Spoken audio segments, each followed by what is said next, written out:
So they're out in the middle now, and Martin Guptill there on strike, Jesse Ryder at the other end. And City of the Future, well, it's the city of here and now for India. They're 1-0 down in the series, and they, of course, are the playing through world champions. So a real confidence booster in Napier for New Zealand the other night. Quite a complete performance. They managed to get 292 and defend it. Today, well, the pitch surface looks very good indeed. The outfield is fast, and the boundary dimensions are quite short, so it suggests we could get quite a good score here from New Zealand for India to go after late in the evening. New Zealand have the one change in the match.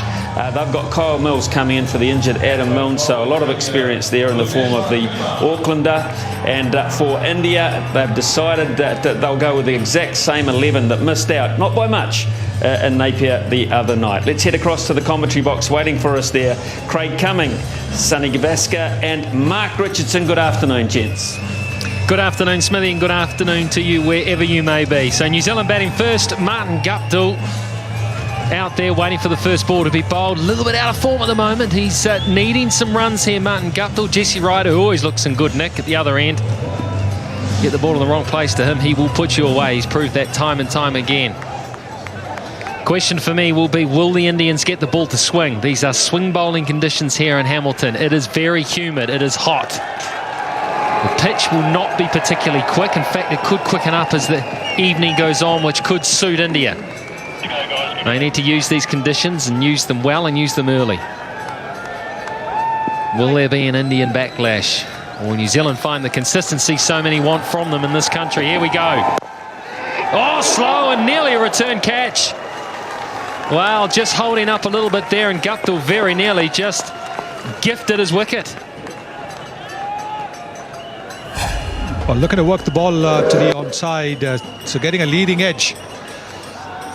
Martin Guptill, tough for the bowlers to change a track. Their follow-through takes them to the left, but to try and change tracks and go to the right is not easy. Good effort, that. Right on. Nice and straight and respectful this time. Yeah, the New Zealanders will have a bit of a job to do in these first 5 overs. They'll be assess conditions.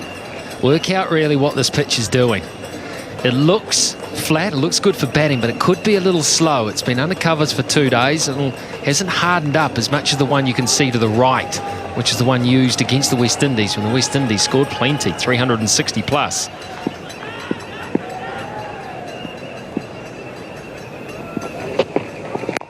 Yeah. New Zealand underway, Guptill underway.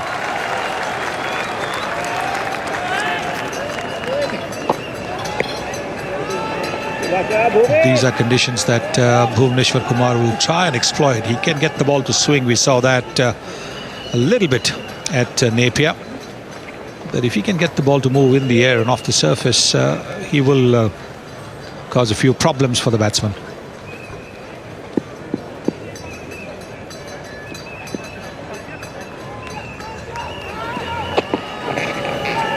Just a little bit of swing there.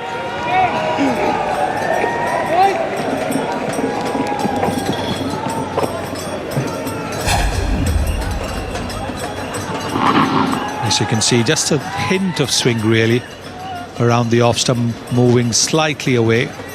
Nothing that'll worry Guptill.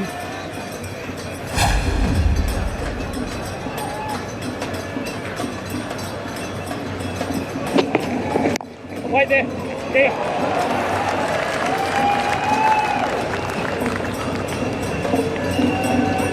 That shot there with the ball just squirting away on the offside. Guptill was looking to play that more towards mid-off, and the way that this squirted away very square the wicket suggests to me that this pitch is not particularly quick and just holding up a little bit. Yes, that certainly seems to be the case. Though of course we've got to keep in mind that the Indian bowlers are not quick. They're most swing bowlers. Shami can surprise you occasionally with the pace off the surface, but really most of the Indian bowlers are in the region of about 135 kilometers per hour, which is not express. Well, here's Ryder. Bang, there goes Ryder. Typical Jesse Ryder. First ball straight through cover point for 4. 7 without loss. Mohammad Shami.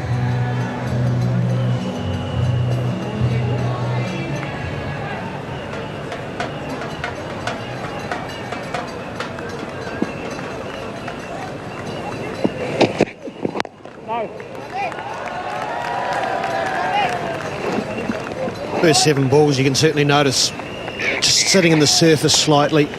We talked last over, Mark, about Guptill's squaring up maybe. To me, it looks like it's been dried out quite quickly. And it's been under covers for the last 2 days, so probably had a lot of rolling over a short period of time. There's actually, ironically, less colour in this pitch, green colour, than there was for the West Indies game where 360 runs were scored. Well, with the weather leading up, he probably trusted the preparation a lot more, I would imagine, the groundsman. When you don't get great weather leading into a match, you're probably a bit more conservative when it comes to how much grass and how much moisture you're prepared to leave in the surface. But it hasn't had the sun, it hasn't had the hardening up process on it. They were speaking to the groundsman before the game. He was hoping it would quicken up. Can't guarantee it. He was hoping. White on! Straight on, an impeccable line and length here, Shami. Yes, he does bowl a good line around the off stump. The seam position is very, very impressive. You want to know what the basics of bowling are? That's it right there. The in-between length, aiming at the top of off, hitting the seam.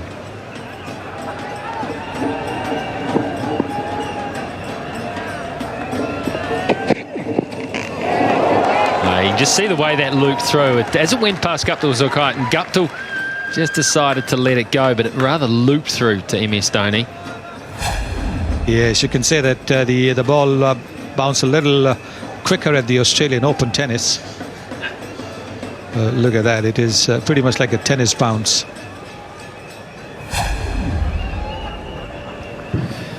Interesting here too, a bit of pressure on Martin Guptill.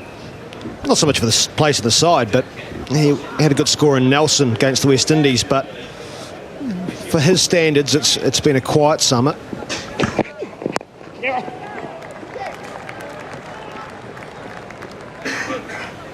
Yeah, his innings in Nelson, he struggled to get the ball away.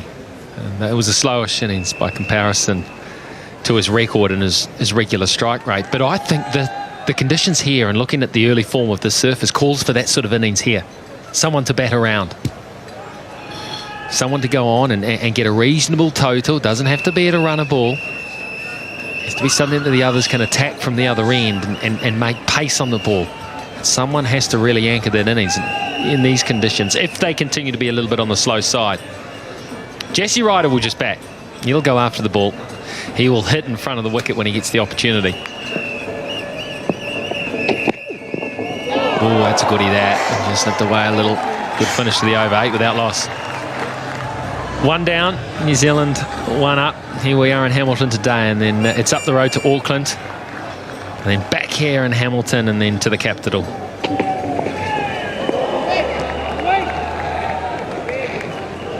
All of the matches, day-night matches, so on air at 1:30 p.m, first ball at 2 o'clock, and then in February we hit the 2 test matches, Auckland and Wellington, on air at 10:30 for those games.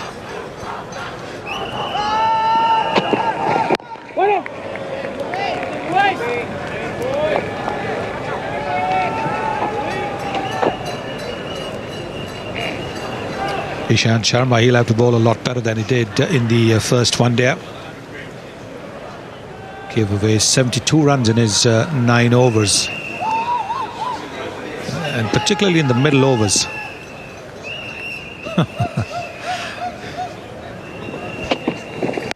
Right there.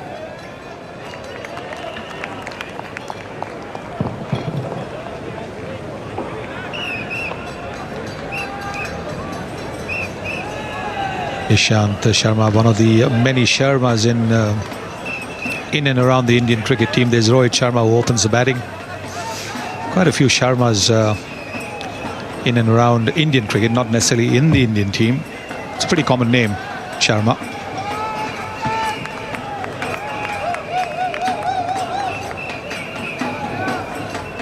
In South Africa, there was another seam bowler, Mohit Sharma.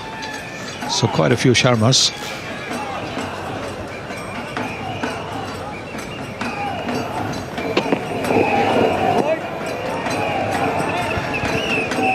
of the interesting things, I think, with Martin Guptill, and you spoke, Mark, about batting around him, but I think it's really important he's a boundary hitter. In one ways on these surfaces, if he's struggling, is looking to run well between the wickets. Maybe soften the hands and use the space around him to rotate the strike. We've got that left-hand, right-hand combination.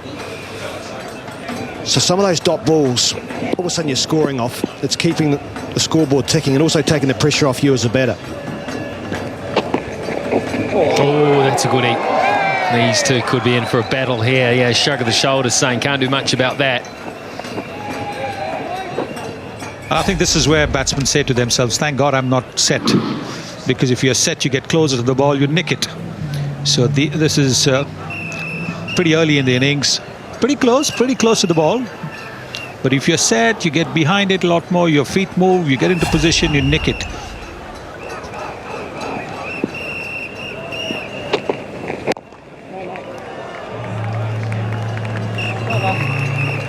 Good tidy over that one. Maiden over, 8 without loss. Ball moving around a little bit on the pitch. Looks like it's going to be a good battle for the New Zealanders here. Nice shot, punch. Nice and controlled from Ryder.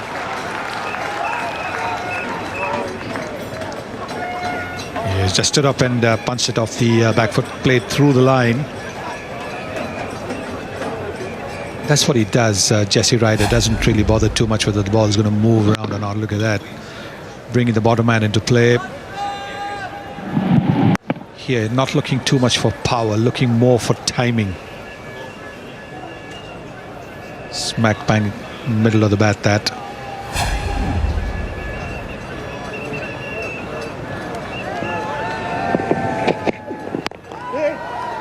Now, how else he hit this? It is a fast outfield here at Seddon Park and short boundaries, and it's fast and short enough. Once again, just a little bit of room given to him around the off stump. He's looking for that. There it is. So he can swing his arms quite freely. Got to bowl really tight to Jesse Ryder. Wicket to wicket. You give him a little bit of room, a little bit of width, and he's going to get after you. And he found the gap as well, and that's important. The conditions are going to offer the bowlers just a little bit, and these two are boundary hitters, and it isn't power play overs. They've got to make sure they find the gaps when they do get one out of the middle of the bat and time it well.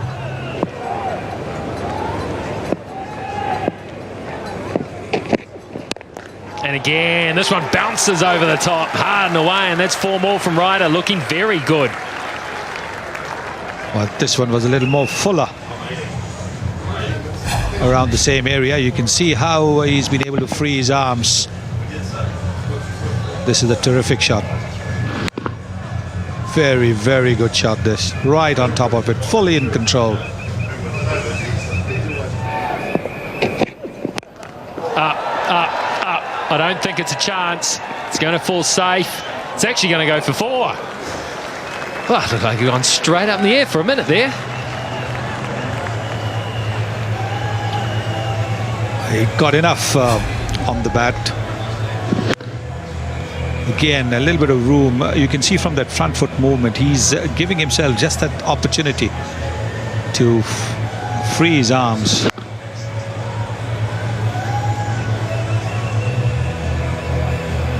Dhoni has strengthened the offside field, so he's going leg side now.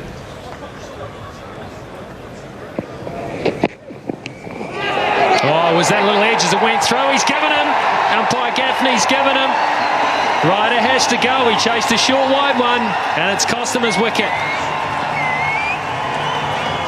Going for the uppercut.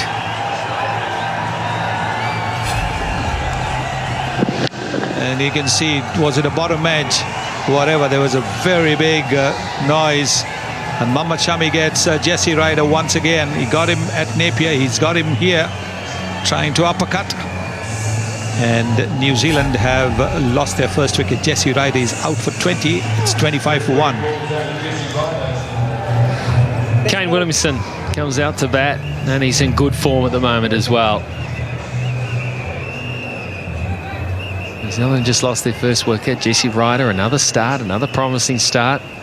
Out for 20. But there's some runs on the board, so the pressure's not all on Williamson here. 25 from 5, and these conditions okay.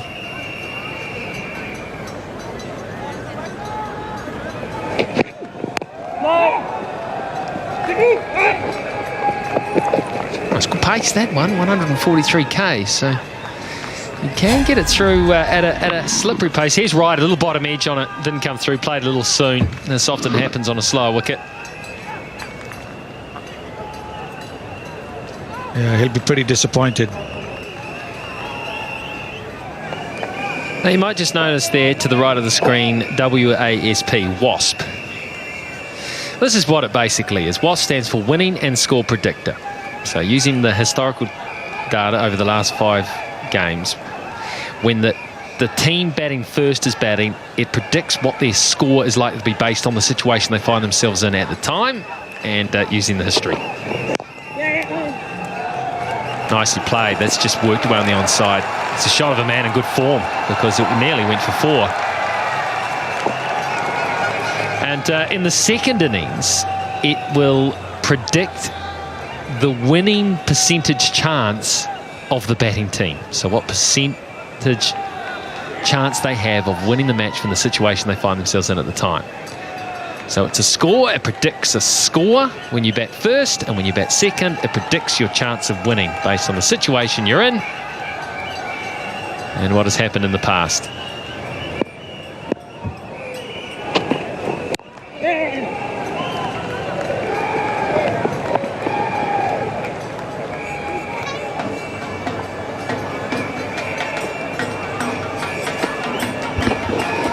Okay, Williamson looking in very good touch, looking to play straight, very much even off the back foot. He's hitting the gaps. Crowd's building up nicely. I think we're in for a really good afternoon. It's going to be a great atmosphere.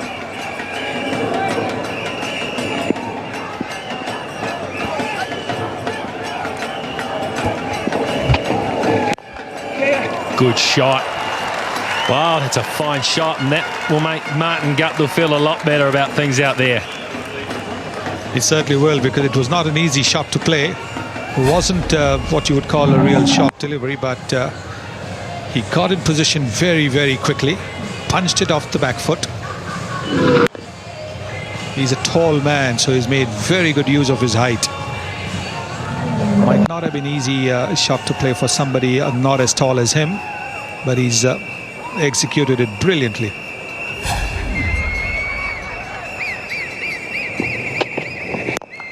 Balls it through the gap. It probably was just over the top as well. It's a little brace of boundaries, and the shackles are broken for Guptill. 39 for 1. Here's Ian Smith, who's with Scott Storris and Craig McMillan. Thank you, Mark. Pull shot here from Williamson. Saw that nice and early. It was short enough, and I'll get 2. So the last over, very good one from New Zealand's point of view. I was all set to launch into Martin Guptill, and I've got to pull back a wee bit now because he hit those 2 boundaries. But first 22 deliveries he faced, he only scored off 2 of them, and that, I think, put a lot of pressure on Jesse Ryder to continue to hit big boundaries. But that's an easy one for Williamson, right in front of the eyes.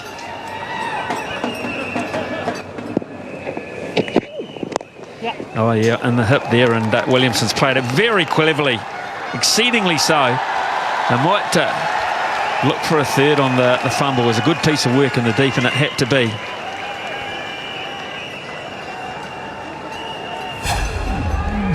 Nice safe shot here from Williamson. Tucks it off his hip. Certainly Shami bowling to his field. But Kane Williamson keeps it down nicely. Just to go back to your other point, Smithy, the upshot is New Zealand still got 290 in the last match. If they're all firing on all cylinders. It's a good shot from Williamson again. Runs away, very quick outfield. Boundary 4. And New Zealand are 47 for 1. 4 leg buys, I think. They're leg buys. No, they're off the bat. There you go. It's a sort of a thudded sound as it went, and it flew. Well, not a good start from Sharma. 2 straight. 5 legs up. Guptill does well. Just needs a little inside edge, and it's always going to run away for 4. Those are the sorts of deliveries you love as a batsman because you don't have to do any work. just have to find some bat on it and it races away.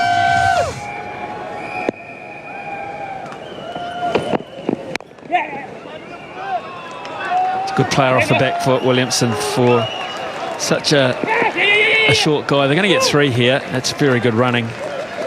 Won't be too many 3s today, but the way he gets up so high and gets that left elbow up so high. Yeah, this is probably his trademark shot. Nice and late.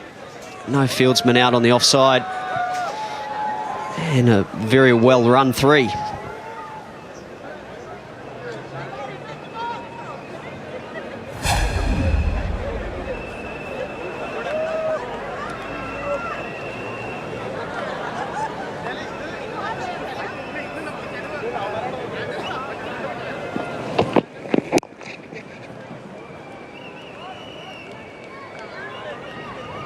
It's just important to mention that when we're talking about Martin Guptill and the amount of dot balls that India have been able to bowl to him, I don't think either myself or Scott are saying that he needs to bash his way or hit his way out of trouble. It's just about turning those 24 dot balls into maybe 15 singles and the ability to get down the other end. That's all Martin Guptill has to work out.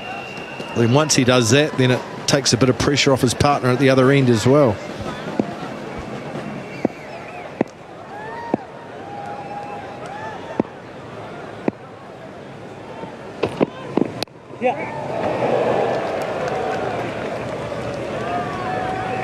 Another terrific crowd building. I sense it's going to get very raucous and very rowdy later in the evening. Of course, the orange shirts are there just sitting, waiting for one opportunity to tell the boss where to go tomorrow.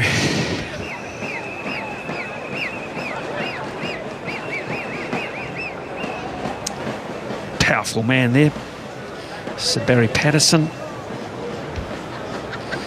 My New Zealand cricket boss, High Court judge.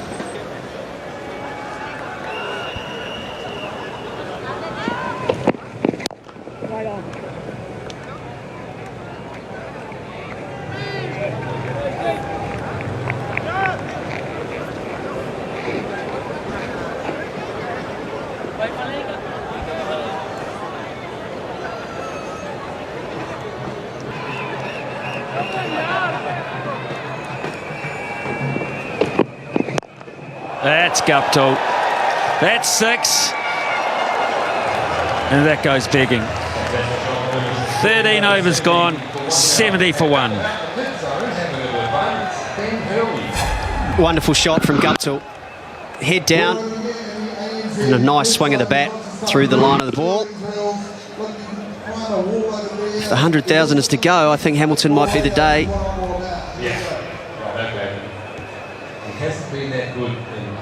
This is definitely the place for it to go.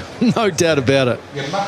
Short boundaries, nice grass hill to sit on, get a good view of the ball coming towards you, get ready.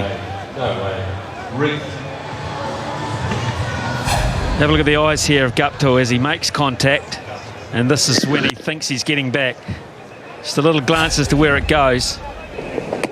But by and large, he's just admiring it. With that glance, he's saying, yes, I finally got one that I like as well.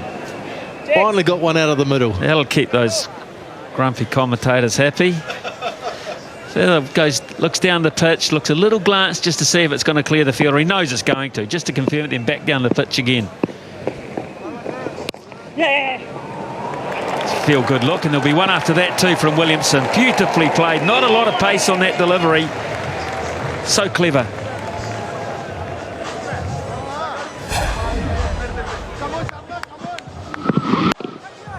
Martin Guptill keeps his head down when he feels like he's hit it well.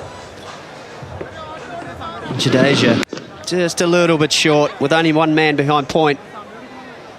All he had to do was beat the field. Oh, look at that for batting. Gee, that's superb. He was beaten there for a second, Williamson. He's got it for 4, under control. Yeah, I was just going to say exactly that. You can just see Jadeja's managed to get it to drop on him. Williamson committed to the front foot. Just had to check it. You watch this. He gets caught a little bit on the front foot. just realises it and lets the ball come, plays it beautifully late. This quick outfield, runs away for 4. Oh, brilliant. Jadeja, very good in the field. Yeah, it's something the Indians have to do, and it's because I get the feeling that New Zealanders back themselves to match them for power. It's a confident New Zealand side right now, so one area they could try to actually get up to the level of New Zealand is in the field. Compete in the field as well. He's timed that well around the corner, and it'll be 4. Wow, it's not a great effort in the field. You'd have to say Coley gives him the stare, and rightly so. 15 gone, 85 for 1.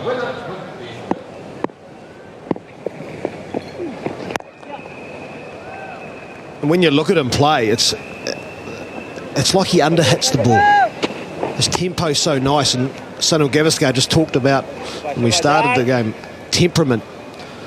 And it's something that Kane Williamson certainly has.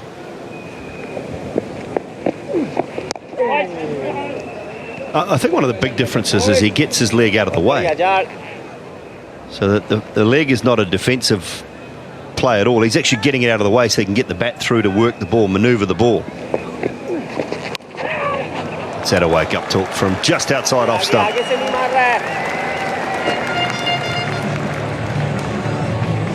Well, I was expecting this wicket to hold up with the spin bowlers, but the way that this has been played, it was an orthodox delivery. The way that this has been played by Guptill and the way it's flowing away behind square suggests that it's just skidding on a little bit.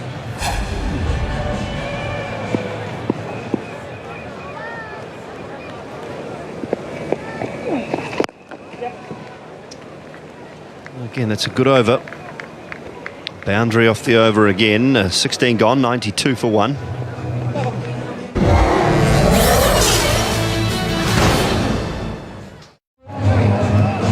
Well, we're starting to see, I suppose, the true Martin Guptill come out now. It looks like he's starting to find his confidence and he's looking to score. Guys! It's been a tough period, and it's easy for us to probably just sit up here. He is a boundary striker, and Simon, you and I were talking earlier about in the first 10 overs, you are going to have a lot more dot balls compared to maybe middle order players because the fielders are up inside the ring. Flat, just inside the boundary, I think. Maybe about a yard inside, but he got it flat and away into that vacant mid-wicket. Had to go, and this was a very poor delivery, and it had to be put away. Guptill knew it. It was short, and it sat there, and he waited for it, and he hit it flat and hard, and it's just 4. ये डालता रहे. And you are going to work a lot more in boundaries, maybe in the first 5-10 overs, because you've only got 2 fielders back at 3. So it's a natural reaction. But now we're starting to see the confidence, hitting through mid-on, mid-off. Fielders are back, so he gets runs for those.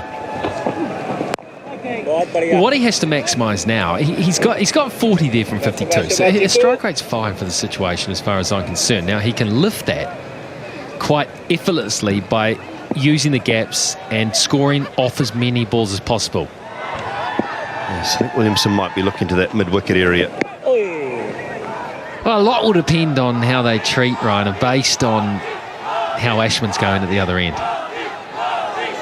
They feel they need to up the rate because they're not getting them off the main off-spin bowler. Then they may attack the part-timer. Oh, can't get it away. Yeah, it's also knowing where you can attack them. Hamilton, the fielders always feel close, but probably mid-wicket, over the top of the guy fielding there.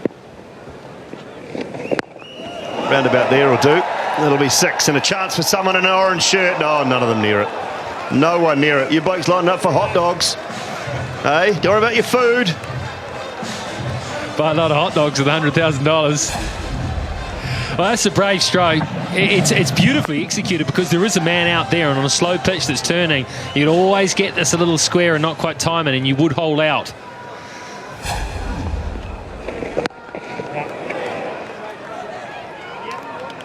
Yeah, it is, Mark, but also on a slow pitch, you look to maybe hit it a bit straighter. There is a big gap. There'll be 70 metres between the guy at mid-wicket and long on. So there's a lot of room out there. He got to it nice and full. It's proactive. In the air, should be out. And will be out. Suresh Raina makes the breakthrough, and it's Guptill who goes. Disappointing dismissal, this. Really disappointing dismissal, because he got himself nicely set. Problem was the ball was in no man's land, and he was trying to pull it. It was a little short. He thought he could pull it. Just look, it's not as short as he thought, so it hurries on. He doesn't get the time or the leverage to be able to play that stroke. Stuck between a sweep and a pull stroke. All he can get is a top edge. Out for 44, 114 for 2. Ross Taylor comes to the crease, a good record. And he's replacing Martin Guptill. Struggled for a lot of his innings. He tried to get things back. It was an unusual shot. Not a shot you see Guptill play that often. Suresh Raina, the part-time off-spinner, picked up the wicket. 1 ball left in his second over. Taylor's off the mark straight away. 21 overs gone. It's 115 for 2. India's job is to keep chipping away, and if they can pick one of these two up early on, who formed a good partnership in Napier, that would be a bonus for them.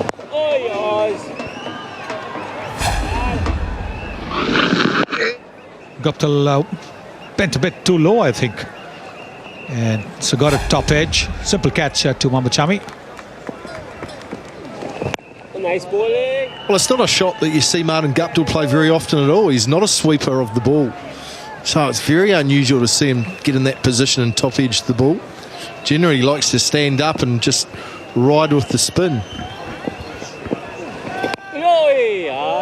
Also, I think, Macca, what we've seen is it's got a bit of a tennis ball bounce. So might have bounced just that little bit more than he anticipated. We saw that when Mamachami was banging the ball in short. Taylor's first boundary, the latest of cuts. He's been in very good form, hasn't he? Tremendous touch, Ross Taylor.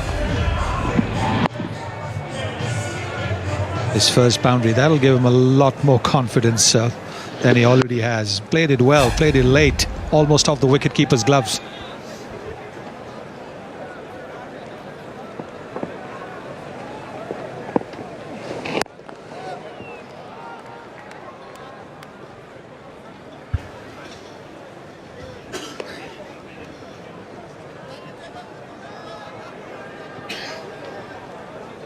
Very crucial now that one of these two players, once Taylor gets set or tries to get set, goes a long way into this innings. Long way down to the 45th to 50th over. Control the momentum. Educate the new players coming out. 22 overs gone, 121 for 2.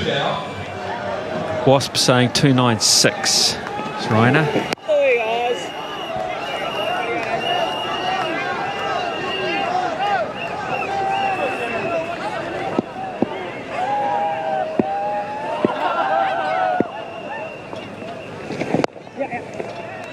Williamson has 50. Very cool, calm, collected and assured today. Yes, excellent innings once again. Even at Napier, he played really well. That's come off only 52 deliveries. A lot more quicker than at Napier.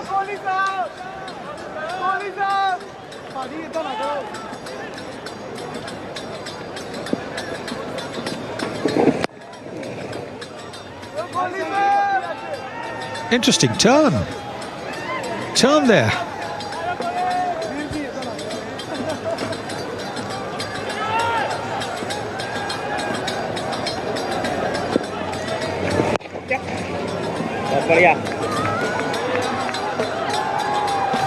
Well, it certainly surprised Ross Taylor. He looked a bit awkward in the end defending this. He was looking more offside, and it turned much more in towards the pads than he was expecting.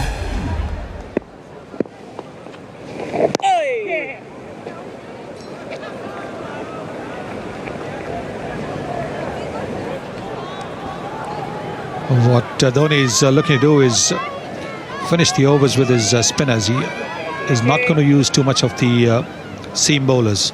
Seam bowlers he saw at Napier for just the right pace for New Zealand when they're looking for the big shots. So it appears that he's going to try and use his spinners a lot more. Raina is in his fourth over. There's Ashwin who's bowled a couple. Jadeja has bowled 5. It's unusual to see Ross Taylor dancing. Maybe there's something that he's trying to bring into his game. Maybe something that Kane Williamson is teaching him. Is that willingness to come at a bowler.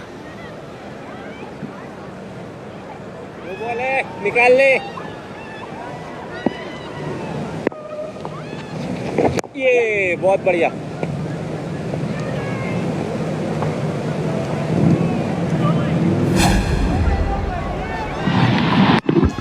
He started to come, Smithy, then he sort of stopped because the ball was short of a length. So he showed his intentions, and then Raina was able to adjust.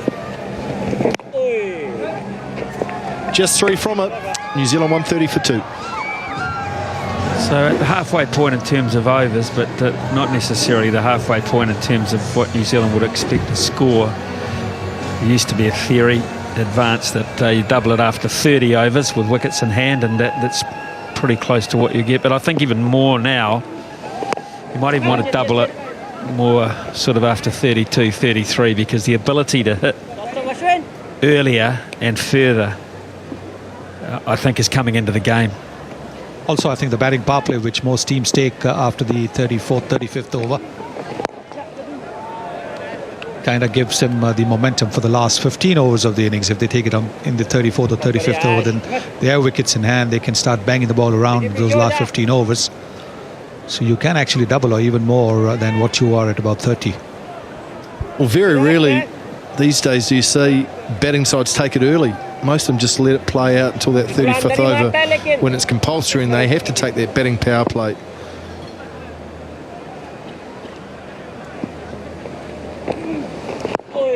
I would love to see some batting sides take some initiative, and if they have a good partnership in and going well, 2 guys set, take it a little bit earlier, forcing the bowling side to have to think about how they use their bowlers rather than just going on autopilot and waiting till it has to be taken compulsory.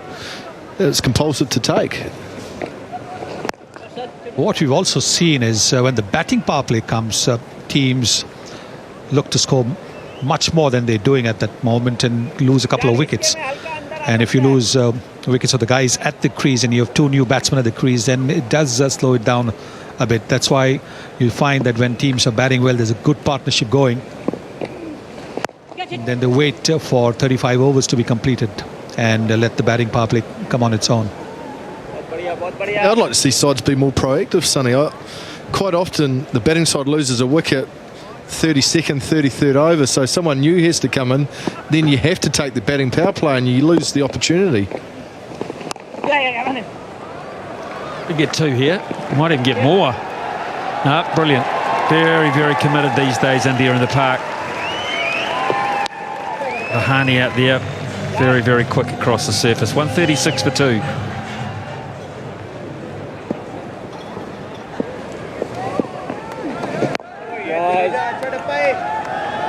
New Zealand aren't hitting boundaries at the moment. The last 5 overs, just 4.20 runs per over.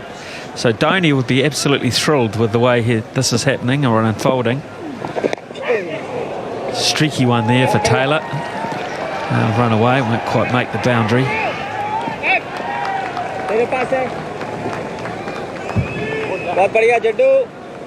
He's also conscious too that there is a little bit of turn here, and it's worthwhile if you're going to have to have a man inside the circle, have a slip. So you've got Kohli there. Jadeja is front line left armour. He picks up the shoulder of the bat, the outside edge, and brings Kohli into play.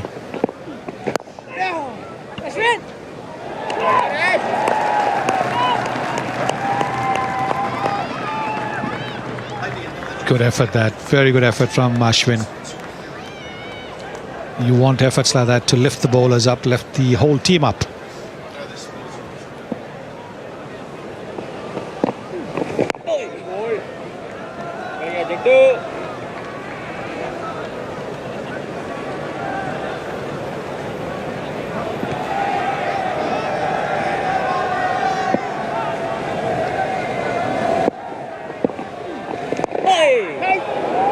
Once again, a bit of turn for Ravindra Jadeja. It doesn't give the ball too much here. Doesn't give the batsman the opportunity to go down the pitch. He'll hit it around the same spot, around the middle and off stump, try and get a bit of turn. Beautifully bowled.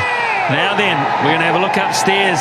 Chris Gaffney may well think that Ross Taylor slid the front foot or the back foot forward, or even maybe raised it. Dhoni is extremely confident that he's got his man. Oh, very good delivery. Turn and a little bit of bounce. Drawing Ross Taylor forward. Delivery is okay. He's got his front foot okay. And now, has he gone over the crease, or has he lifted his foot? Hard to say. Certainly hasn't gone over the crease. Well, the key is Ross Taylor's toe off the ground here when the stumps are broken. I think it is off at one stage. You can certainly go back in, but is it off when the stumps are broken, or does it come off after the stumps are broken? I think it's out on that angle. There's not a lot in it. On that angle, it suggests with his disturbance, it's off there. And I think Ross Taylor has just raised that right toe enough to be in a spot of bother.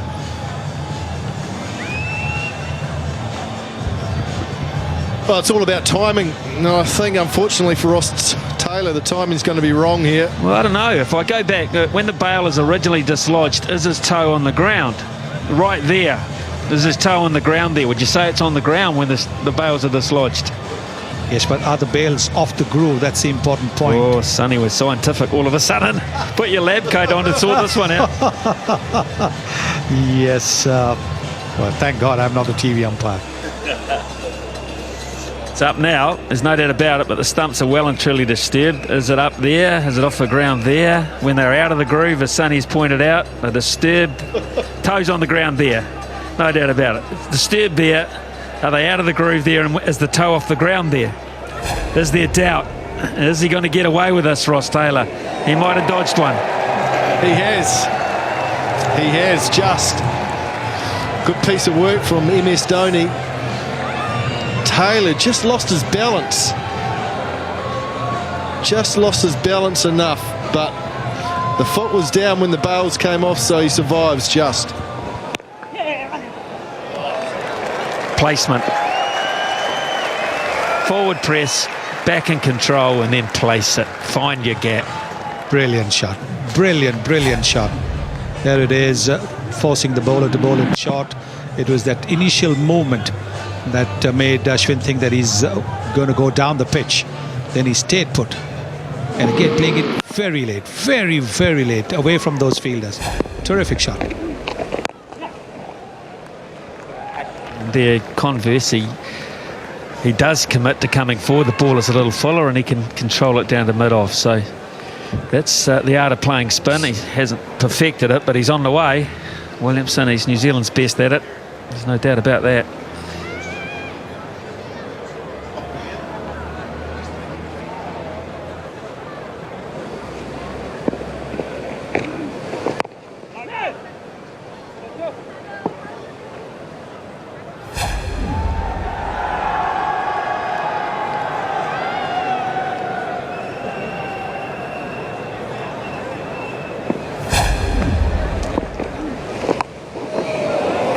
Taylor's going to get a boundary.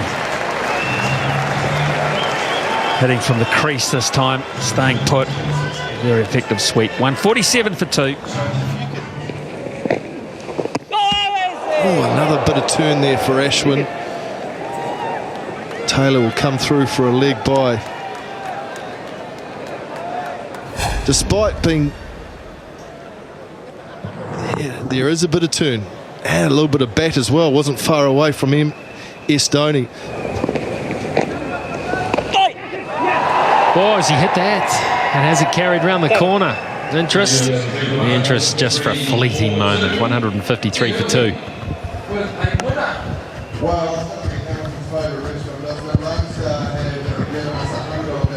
It was just off the pad, was it?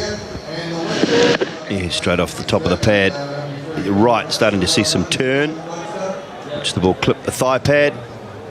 on the way through. Very, very well placed here, New Zealand.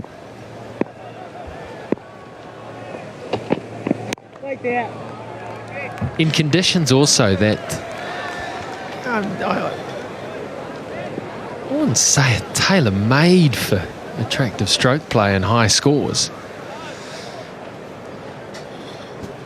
Has it surprised you a little bit? I thought Yeah, it looked it a bit has. slower and a bit lower than how it's played. It's played quite well. The score would reflect that. Well, I think New Zealanders have played very well on it.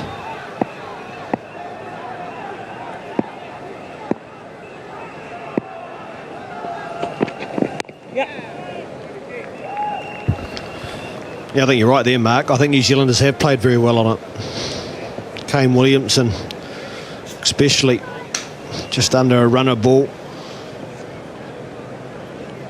One of the great attributes to his batting is his ability to time the ball. He doesn't try and overhit it. He plays it late, which is a real key when you look at playing on surfaces that are slightly slower. His organisation is the way to describe it. He's so organised. He works the game out for himself and then he goes out and executes it.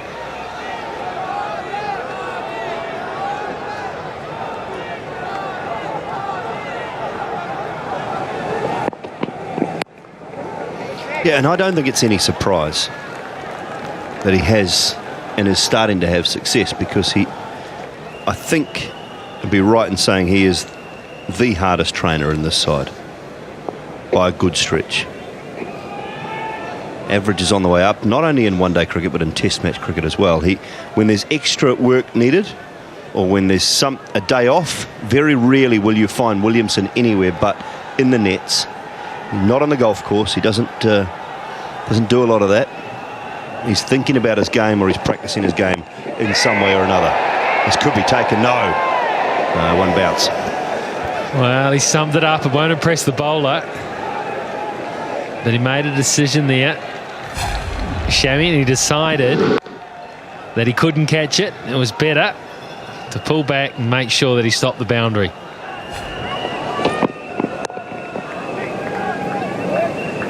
They put on 121 in the last game, these two.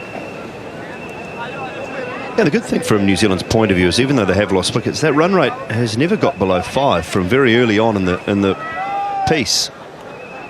Still just above 5, and now be looking at to get around about the 6, even 6 and a bit by the end of the innings. McCullum, Anderson, Ronke, McCullum, Southey. You only need 2 of them to come off, don't you, from this point? Maybe Taylor.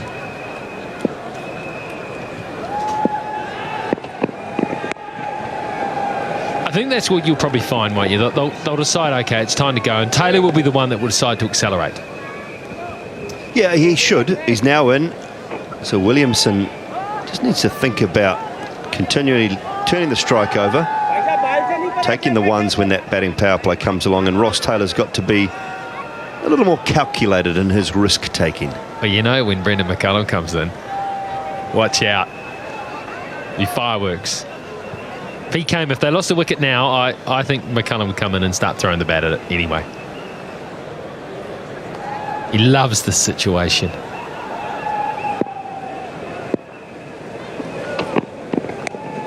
Oh, easy as you like. It's up another easy single. 33 overs gone, 167 for 2.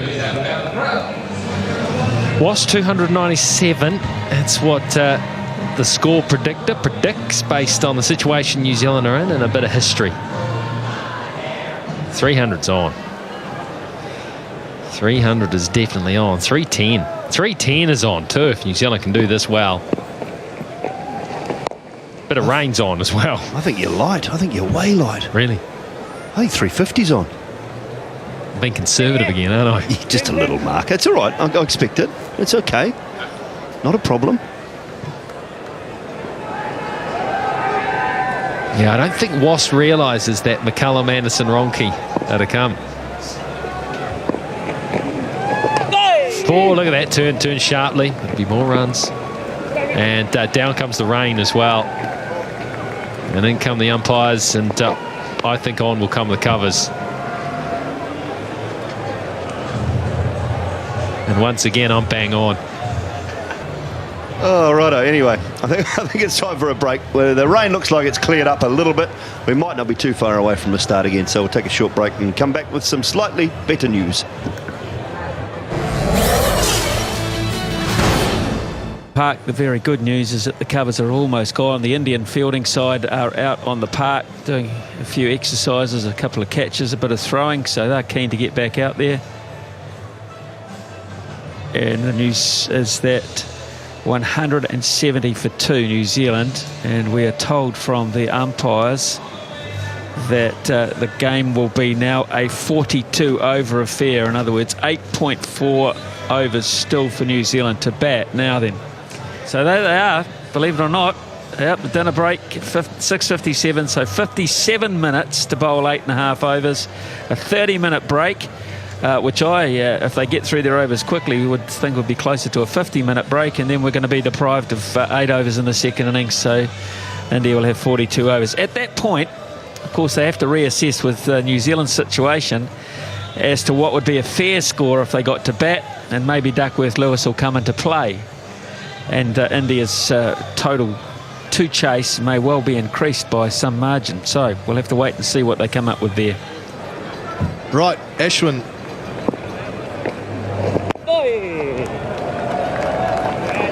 Straight back into things. That's a good question. Well, we've been told that it has to be taken at the start of the 38th over now, which just doesn't make any sense at all. The game's shortened, but you can take the batting power play later. I don't know. Anyway, it's a 3-over batting power play that they're allowed to take. You can take it earlier, but it's got to be taken by the 38th over. So I don't quite get that. Never mind. Carry on. Well, I think if that's the situation, New Zealand leave it for Anderson and McCullum. These two have to get on with it from the start, be aggressive, and then you want that batting power to come in and do some damage at the end. Take it for these two out here. They could do with the extra gaps in the outfield. The other guys will just blast it over people's heads, won't they? When you think about it, they don't care where the fieldsmen are. There goes Taylor sweeping. These two could do with a helping hand, the extra space, and if they go great, well, all the best. If they get out in it, then you've got Anderson and McCullum coming in anyway, haven't you? You're saying Ross Taylor can't hit it off the block? No, I'm not saying that at all. I'm saying these two, you shouldn't save it for two guys who aren't out there at the time. You got two batsmen out there, you take it.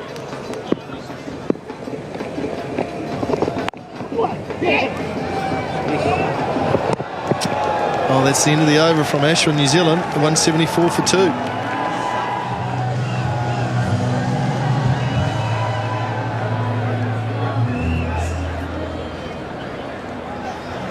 Jadeja, the left-arm spinner. Right. Long off, long on, deep mid-wicket. 3 players out on the boundary. Oh, he's gone. Spun one past the outside edge. Good start for India. It's a fine innings from Williamson, but it comes to an end. What a lovely piece of bowling this is. Classic left-arm spinning. Lovely flight, little bit of drift and turn. That is a peach of a delivery. And it takes a lot to get it past the outside edge of Williamson when he's advancing down the wicket, because he's very good at that stroke. So he goes for a well-compiled 77, 174 for 3. Here's a man who hits the ball a long way, Corey Anderson. Look at that average, 62. Comes in with the batting power play being taken by New Zealand, just 3 overs. There you go. Did Williamson get out on purpose here? Because he's missed that by some way. To get the big hitters in, I don't think he has. Pulled away hard, Anderson's underway. What a start from Corey Anderson, picks up 4, nice way to get off the mark. Well, here you go, Mac. I mean, you've got your players in now to get the power play. You got Anderson in there, you got Taylor in there, you got McCullum to come. Perfect, and Williamson only used up 1 ball of it. You want boundaries through this period. Touch short this time from Jadeja. Anderson so quick on his feet. And Williamson wouldn't have turned down the opportunity to try and hit some boundaries. That's just silly, Mark. It was very well bowled. It was. I think the thing about that delivery is that Williamson wasn't thinking it was going to turn like it did, because he's given himself room and goes over the top. Well, in a way, it was the drift as well. And the drift has dragged him in. So he's playing that on the line of the drift. 2 legs. And then he's just been beaten by a beautiful, absolutely beautiful piece of bowling. Right, well, there's an opportunity now for Ross Taylor to free the arms. Play with some freedom. Oh, he edges it past first slip. Running away, he'll pick up 4. Gee, this outfield's quick. Wasn't convincing, but it's a boundary all the same.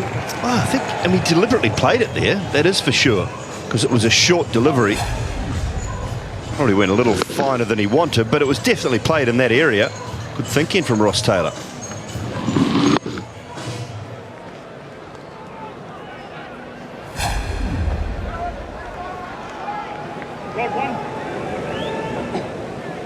Nine from the over so far, so a good one for New Zealand. In the air, over the top goes Taylor, and that will run away for 4 more. That ends a very good over, 13 from it. New Zealand 187 for 3. Good start, really good start. Full and straight, get that Yorker going nice and early. There's terrific stuff. No chance at all for Anderson.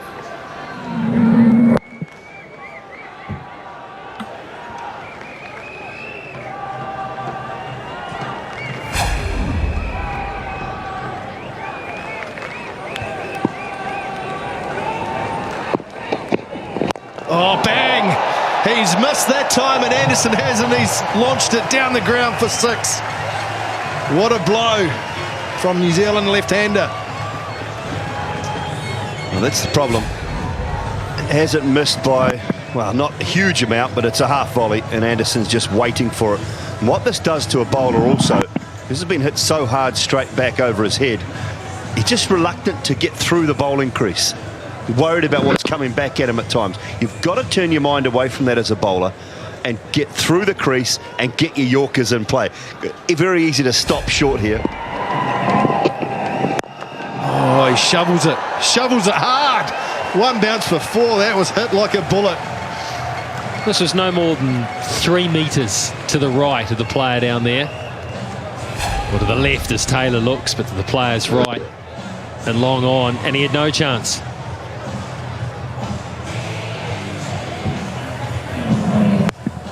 Got the bottom hand nicely through that.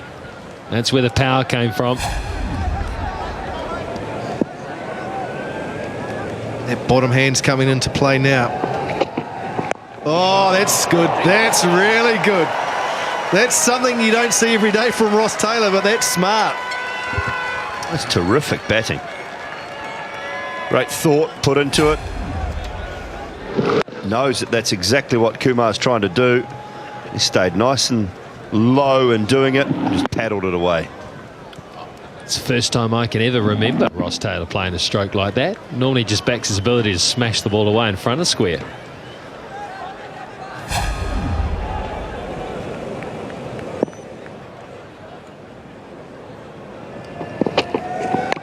Oh, it's an outside edge. He'll run away for 4. 3 boundaries in a row, and that's 50 for Ross Taylor.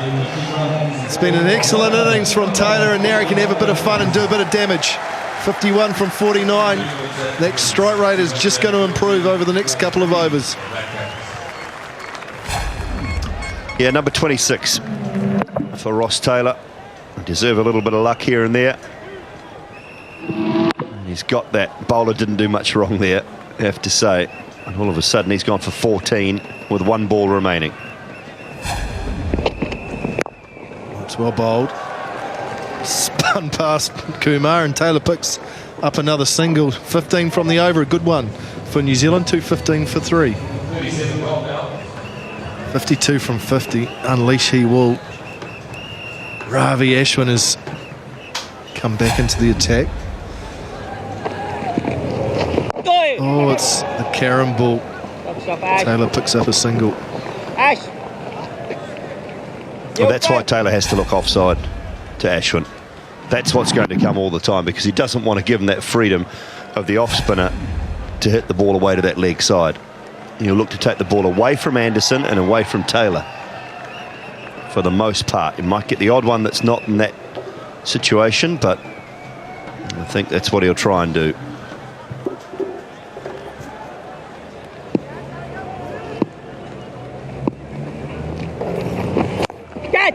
Oh, what an effort that is. But it's been put down. Jadeja diving full length to his right. Got two hands to it, couldn't hold on. Oh, this would have been spectacular, wouldn't it? Wasn't a great ball. Probably should have been put away. That was a magnificent effort.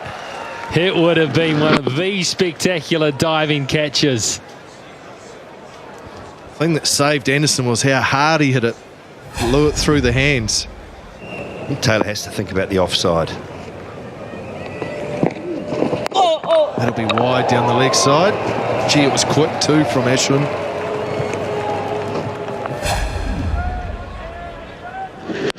Yeah, just a little bit too quick and down the leg. Oh, swept away, man back.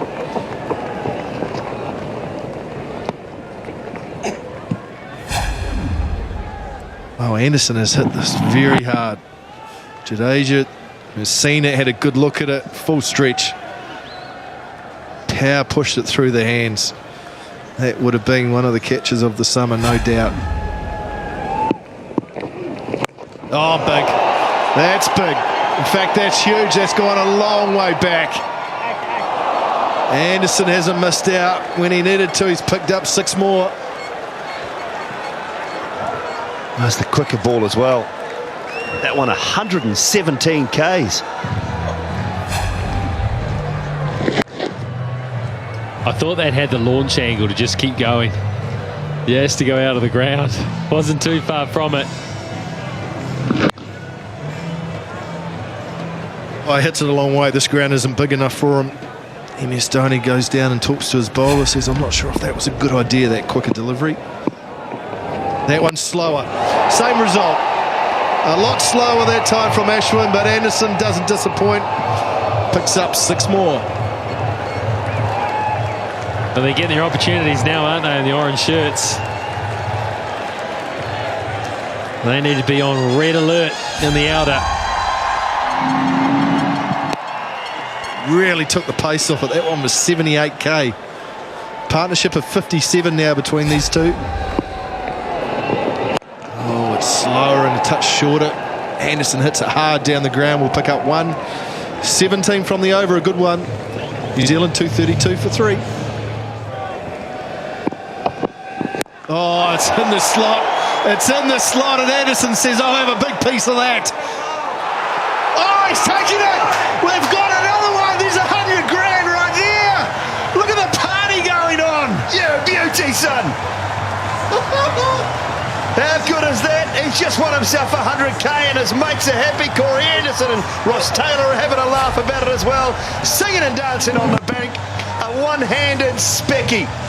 Well, I tried to get on earlier. $4.50 it was paid on the TAB for a catch to be taken. The other bloke's got in the way. He's caught it blind. He's not even looking. He's caught it behind the bloke. He hasn't even seen it. Oh, that's good. That's good. That is worth 100 grand. That is outstanding. Where's his lanyard? Where's his lanyard? Underneath. It's underneath. He's got it underneath. Look, yeah, just for a moment. I thought, oh, no, son. No, what have you done? But he's got it. Someone pinched his hat, but he can buy another one. Oh, it's party time on the bank here at Seddon Park. New Zealand boys are having a laugh as well. Be a nice feeling, wouldn't it? Hitting the 6 that lands a guy $100,000. Right, Ishant Sharma. Back to the cricket. That's another wide. Yep, all this over's going from bad to worse. 8's been taken, only 1 delivery's been bowled. Well, he knows right now if he puts it in the strike zone, if he doesn't get it wide and full, but within the wide lines, he's going to get hit. No, he's got his hat back, so. He's signing autographs. Oh, Instant stardom. Absolutely brilliant. How's he feeling right now? Oh, Dooley, that's some catch. Your mate's in front of you, blocking your view, and you just casually take it one hand. He can't believe it, can he? He caught it blind. Brilliant. And the bloke in front of him had an Indian shirt. What was he thinking? Didn't even have an orange shirt on. Get out of the way. Oh, bang goes Anderson. Yep, he's got enough. Here, it's gone back to the same place. 6 more. Not 100 grand up for grabs with that, but it's another big boundary. Sharma's got to get this right. He's having a discussion with Dhoni every ball. You just can't keep dishing up half volleys. They'll disappear. This bloke's in the best hitting form I think you'll ever see. You don't get it absolutely spot on as a bowler, you're going to disappear into the crowd. It's not a great time to be bowling if you're a little bit down on confidence, especially to this bloke who's just murdering everything that hits the middle. 43 from 15. Holy smoke. Oh, he goes short. Well bowled. Well bowled. Much better option.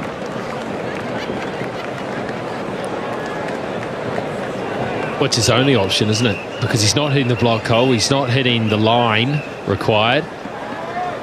That's all he's got. The short one to go to.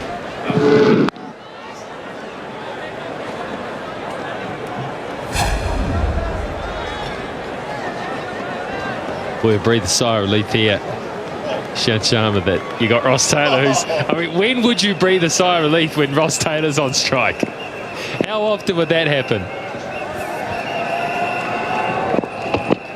Oh, that's well bowled. First one he's got right so far this over.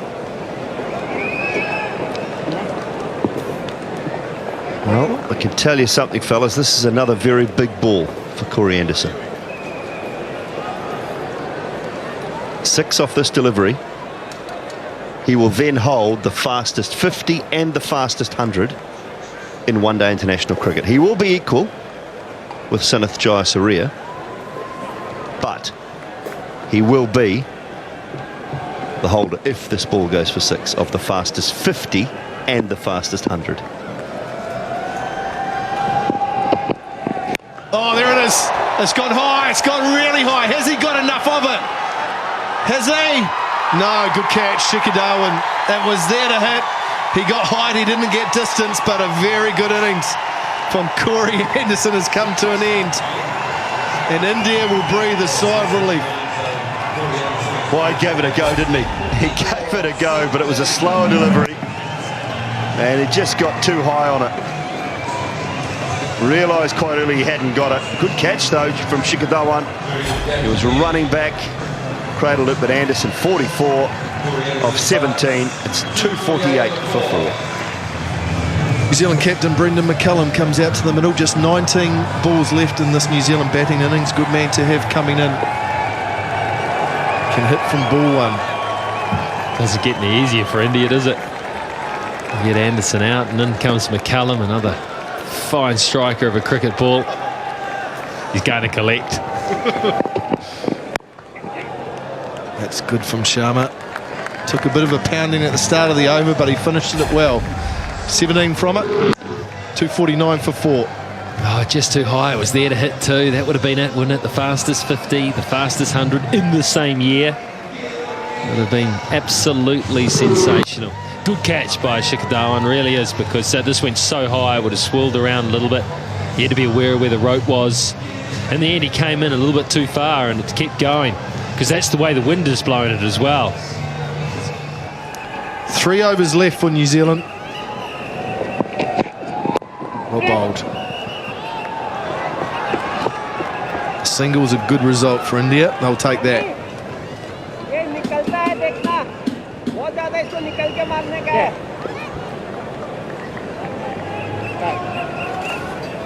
That's wrong. So McCullum, what will he bring to the table? Will he get fancy with some mixed scoops, or will he try and use his power?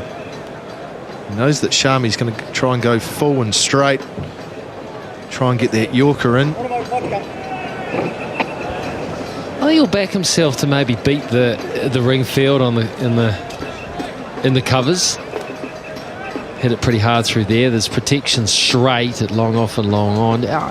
Maybe just for a few, try to beat that cover field before he goes to the little dinky ones, the sweeps and the likes. Oh, it's in the air, it's out. First ball. Good catch by Shami. Bit of a leading edge, and McCullum unfortunately finds his way back after his first delivery. Good catch. Good catch. Good delivery as well. Not much Brendan McCullum could do. He tried to just turn it into the onside and got a leading edge back to the bowler. Good bit of bowling. He's just trying to work it for one. And unfortunately for McCullum, good work from Shami though. He's on his way for naught. 250 for 5.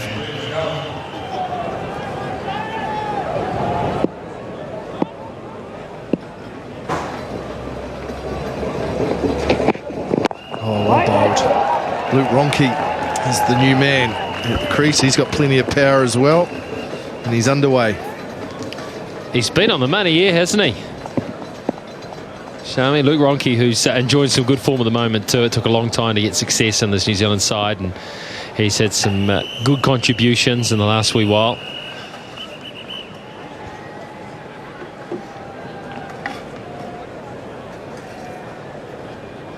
Really good over so far. It's only half gone. He's got to finish it off, but he is finding the right line and length. Oh, he goes short edge, taken. Good catch by Dhoni. Shami's doing the trick here for India. And now New Zealand lose Taylor as well. Oh, great stuff. This over. 2 wickets and 2 runs and 4 deliveries. Finishing things out very nicely. Shami, this was a top edge and through to Dhoni. Good catch, just had to dive forward a little. Shami picks up another. Ross Taylor goes for 57. It's 251 for 6. Nathan McCullum makes his way out to the middle. New Zealand have lost 2 wickets in the 1 over. Good strike rate, good hitter of the ball. Got an important job to do right now. Well, a good little fight back by India, isn't it? Been led here by Shami. And I think his process in this over has been outstanding. He showed he could hit the block hole. Showed 3 of those. Ross Taylor gets down on strike, having watched those. And then he changes it up. Catches him by surprise with a shorter one. This over's only gone for 2. What does he deliver first up to McCullum? He goes Yorker, swing and a miss.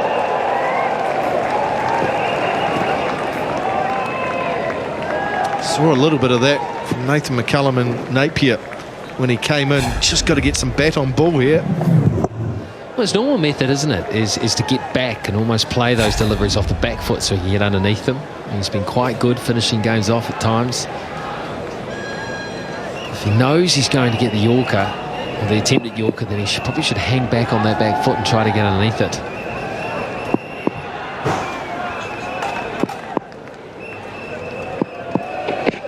Oh, he goes full again. That's a good piece of timing from McCullum. They're only going to get 1. Exceptional over from Mohammad Shami. 2 wickets, 3 runs. New Zealand 252 for 6. Boy, it's a brilliant over. Bhuvaneshwar Kumar back into the attack. Oh, bowled him. That is the perfect Yorker. He knocks over off stump. And Nathan McCullum is on his way back. This is how you do it. This is exactly how you bowl to death. So the less senior bowlers are showing Sharma the way here, aren't they? Get your Yorker in, get it up, get it underneath the bat and get it on line. Nathan McCullum out for 1. The fight back continues. 252 for 7. Kyle Mills back in the New Zealand one-day side after missing the first one-day international, and Napier makes his way out to the middle, gets some instructions from Luke Ronke. Good strike rate, 81. He's a good hitter of the ball, Mills. I think if they are hitting the Yorker length here, then get a wicket keeper on strike. Luke Ronke, because they're good at the little dodgy ones, aren't they? Little ramps and hitting it square and getting underneath it.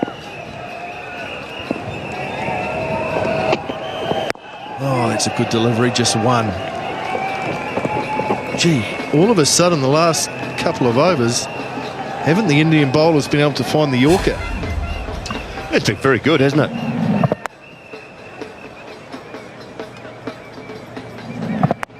It's very late there, Nathan McCullum.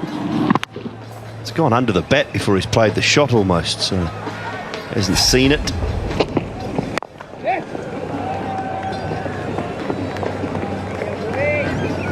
Boundaries have dried up as well. Oh, it's excellent from India. Last couple of overs. Dismissal of Anderson. There's been 7 bowling changes since they came back out, so not one over's been bowled by the same person.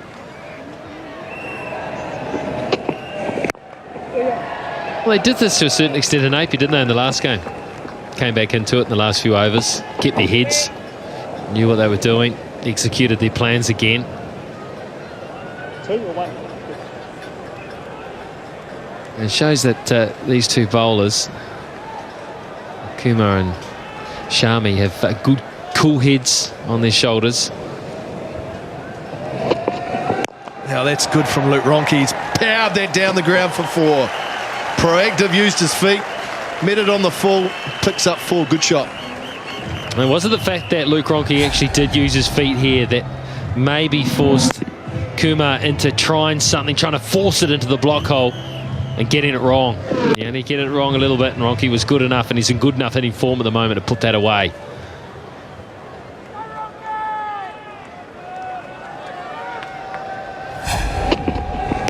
Oh, and again, Kumar get a hand on that. Was hit hard by Ronke. It's hit Mills's bat, No. I think. Over. End of the over. 41 gone. 260 for 7. Oh, he goes short. Well bowled, Mohammad Shami. Good variation here that New Zealanders are finding tough to handle.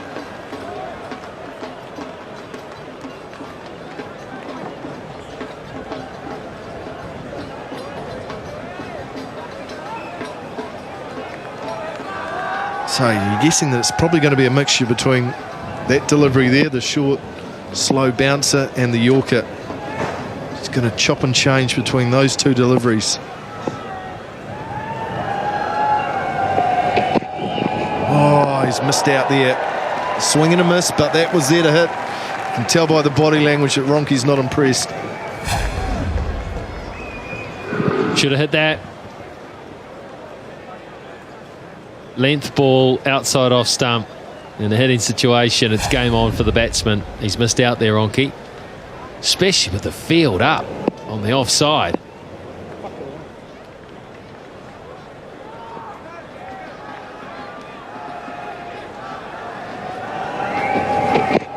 Slow ball. No run again. Wow, this is some special death bowling here from Shami.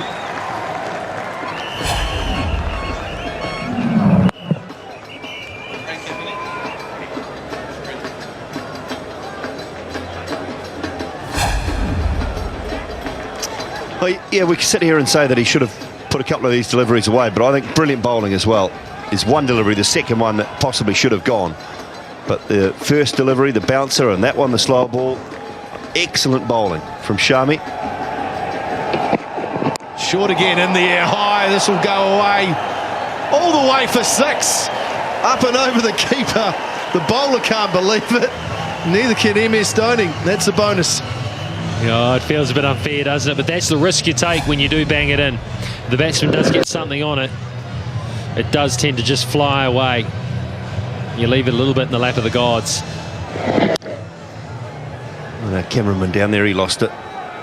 Just about on top of his umbrella, actually. Lucky you got that protecting your melon down there, George, I think.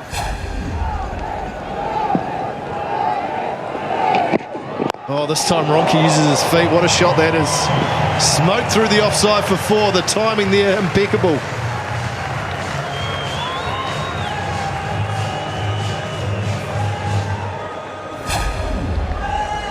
That is good batting. Beautiful little timing. Well, how quickly can 3 dots at the start of an over be eliminated. Length ball off stump. Plenty of leverage there for Ronke to take care of. 10 from the last 2 deliveries. 1 delivery left for New Zealand. A bowl. Look for 2. I only get 1. Pretty good over from Mohammad Shami. 11 still came from it. New Zealand end up 271 for 7. Nice wee cameo from Luke Ronke, although he's disappointed. 18 from 10, but he did the job. New Zealand will feel that they perhaps could have got more runs in this innings. They were set up for more runs. I think when you look at what they did get, 271 for 7 in 42 overs. It's not a bad effort.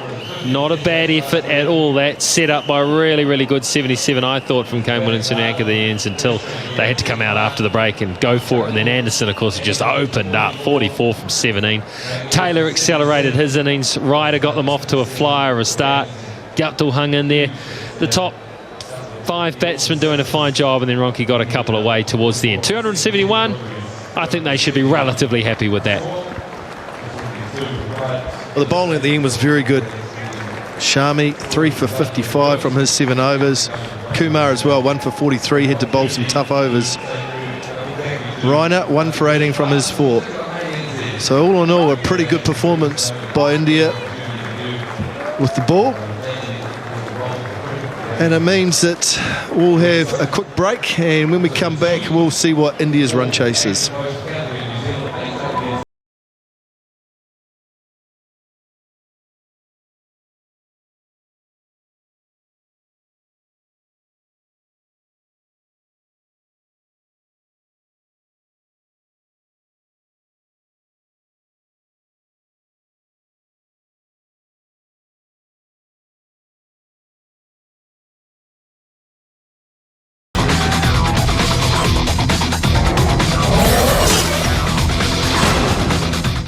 Cricket here at Seddon Park in Hamilton. It's the second of the 5 one-day internationals that will be played between New Zealand and India.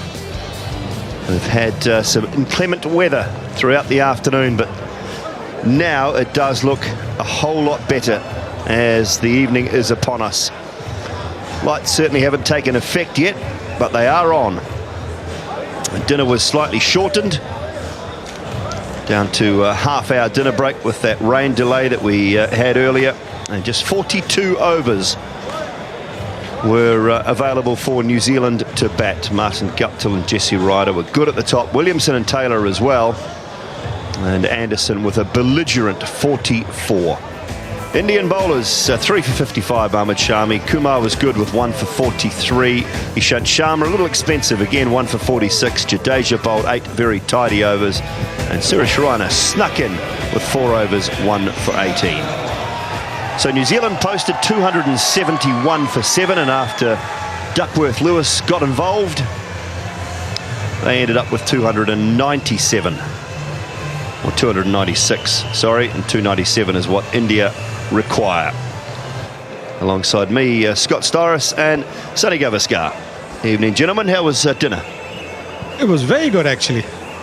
And I hope the Indians have had a good meal as well. Not too heavy, because they'll need to be light on their feet to get to the target set by New Zealand. It's a big target. Not going to be easy. And there will be a fair amount of short deliveries by the New Zealand bowlers, that's for sure.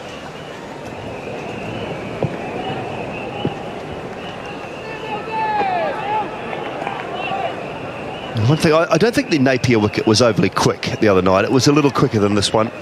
So the short pitch deliveries are going to be quite as effective. Kyle Mills, it's a terrific record. Missed out in Napier. Adam Milne was in the side, but Mills is back in for tonight's match.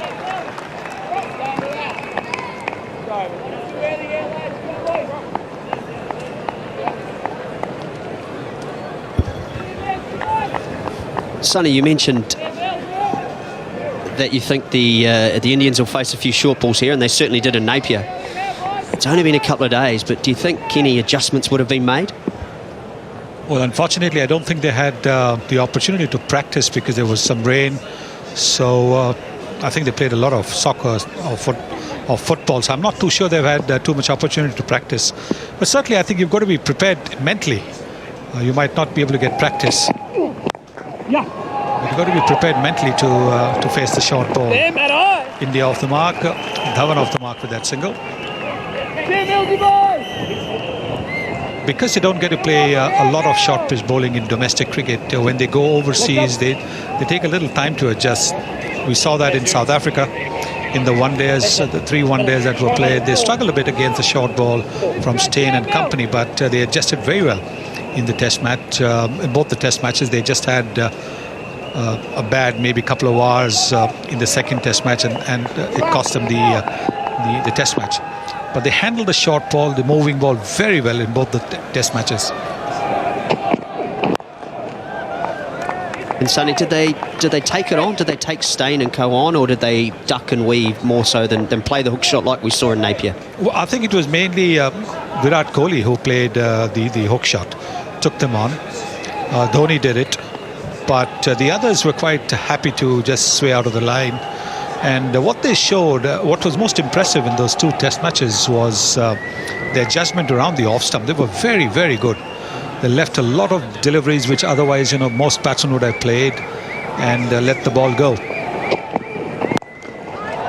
Oh dear, that's beautiful.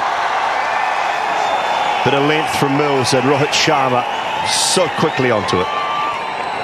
Yes, he's such a delight to watch when he gets going, Rohit Sharma. Maybe this shot will give him the confidence that he's a little bit short of. Didn't score too many runs in the 2 test matches. Also in the 3 one-days in South Africa, and didn't score runs in the first one-day here.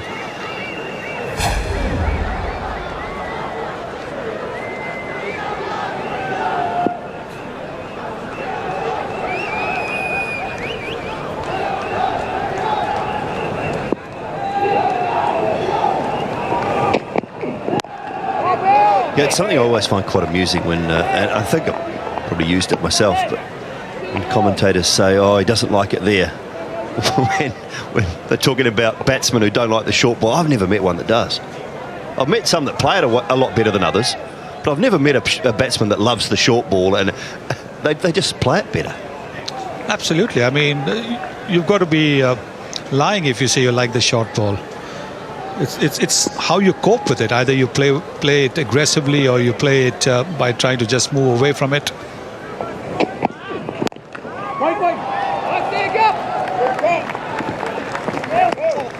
More about that. 1 over gone, 5 without loss. There's a little bit of movement there. Flanagan getting that length right. Yeah, of course, the good thing too isn't it, that there's 2 new balls out there these days with the new rules, and it may be an opportunity where they're one of these opening bowlers, potentially McClenaghan, will only bowl 3, maybe at the outside 4. So when Tim Southee does come into the attack, he's got a relatively new ball anyway. Yeah, I think that's a very fair point, and not quite like the red ball. I've always found with the red ball that after 8 to 10 overs, it was nicer to bowl with. Actually had one side that was a little more work on it. It shined up quite well. I just felt that it probably swung a little better after 7 or 8 overs. The white ball, I don't think they're the same. I didn't find it anywhere near the same as that, because they don't shine back up at all. They just get rougher. So Southee he'll look to get into the attack, I'm sure, after perhaps 4 overs, and they'll still be new enough. Close, very close indeed, is it? Inside edge. Oh, what? I don't know.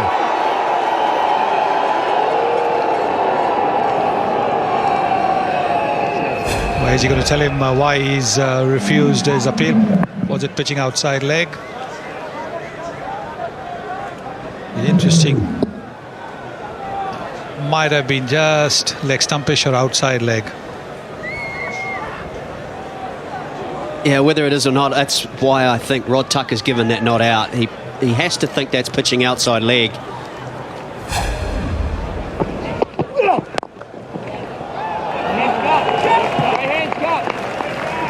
Yeah, you're right. It's that's the reason he's given it not out.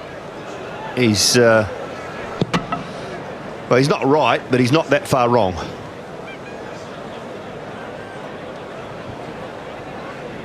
Well, try telling that to the bowler. Try telling that to the bowler. Well, you know, don't you? You get a sense when you're the bowler whether they're out or not, and that just looked good.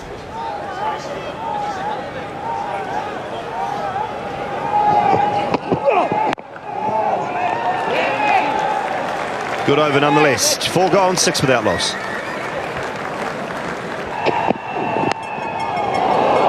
Hasn't carried, but Taylor's managed to parry it down to Anderson at third man. I think this match already has got to quite a crucial moment. India can't allow this to keep going, and therefore I think someone needs to take a risk, whichever one it is. Maybe using the predictability of Kyle Mills. We know he bowls a good back of a length all the time, but I don't think India can allow this to happen. Someone needs to advance down the wicket or take a calculated risk at some stage. Yes, they've had 2 back-to-back maidens. They need to make this over count. Oh, dropped. Kane Williamson puts it down. So the pressure built. New Zealand got the opportunity, couldn't take it. Just a little bit of room given to Rohit Sharma. He's played plenty of dot balls. He thinks, there is an opportunity to score, but he can't get on top of it. That's a bad miss. That is a bad miss.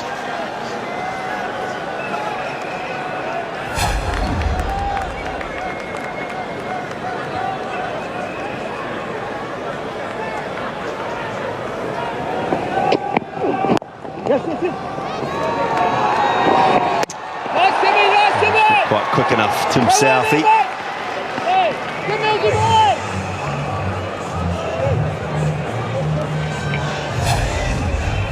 Just 2 runs so far of the first 4 deliveries, turning out to be yet another good over. Good work there by Southey, but just a little bit slow. Might have lost his balance, but this is the catch. This is the missed opportunity. In and out.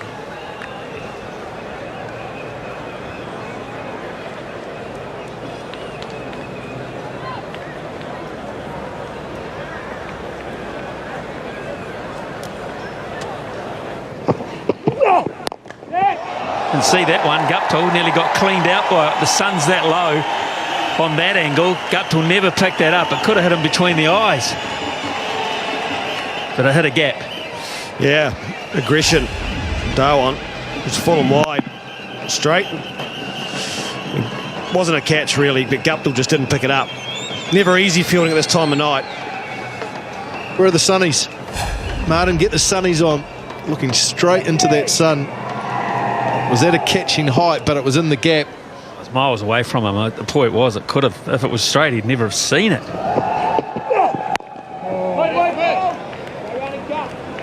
Sometimes though, Craig, when the sun gets this low, I actually reckon sunglasses don't help you at all, because it's the rays, it's low, it's straight in your eyes, and if the ball's coming out of the sun, how are they going to help you? It's not the brightness, it's actually the sun. I get it too, Craig. Why should sunglasses stop the sun going in your eyes? Talking about this time of night, Ed. Oh. I don't think I'm going to win this argument. No. So. No. You serious?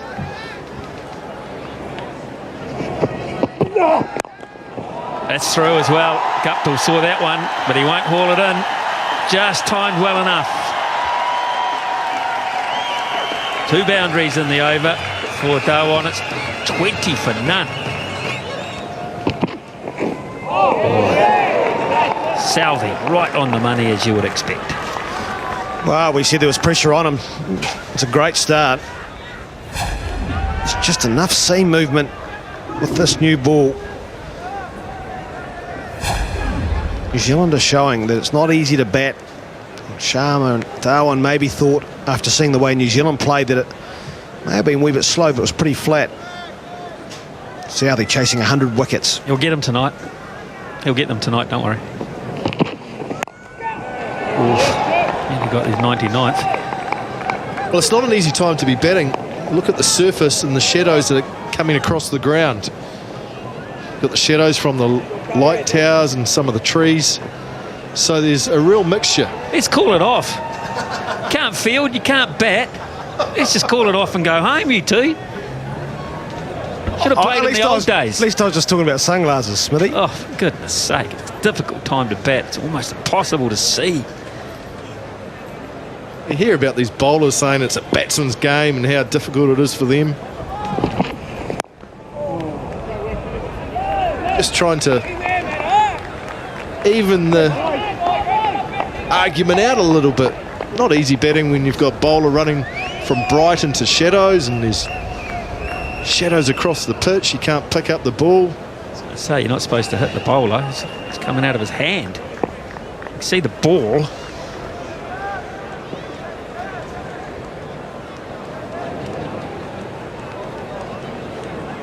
Youth. On the charge, got him! There's number 99 for Tim Southee. He'll get 100 tonight, but he gets the first one, and it's no one. When we talk about the pressure that's been put on by Mills, McClenaghan, well, Southee's come on and continued on and got the benefits. He's went full, charge came, swung in slightly to the left-hander. It took off stump. Southee's delighted. He'll know that that's number 99. Really important breakthrough for New Zealand. Shikhar Dhawan gone for 12, India 22 for 1. Virat Kohli developing himself with a world-class reputation around him, great following, and that is the reason why that is a fantastic record. It's come with some daunting situations with some big totals to chase. This is yet another one, and it's harder now because Southee has struck early. Really good follow-up from the opening bowlers. Southee's come on first change, still getting that ball to swing. It's only 4 overs old from his end. Just a result of pressure. It's obviously a tactic to go full there as well. But number 99 for Tim Southee. Well, what a wicket it would be, 100th, if it was Kohli. Remember that for a long time. Oh, goodness. How easy is that? 26 for 1. There are 2 very classy right-handers at the crease now for India. Sharma, 9 from 24, still really looking to get going, but Kohli, one of the very best on drives you'll see. Second ball, here's Mills. New Zealand trying to pounce on one here. Just have a look at this, Craig McMillan. I hope you're shaking your head in amazement. It's a lovely shot, really is. Lovely way to get off the mark.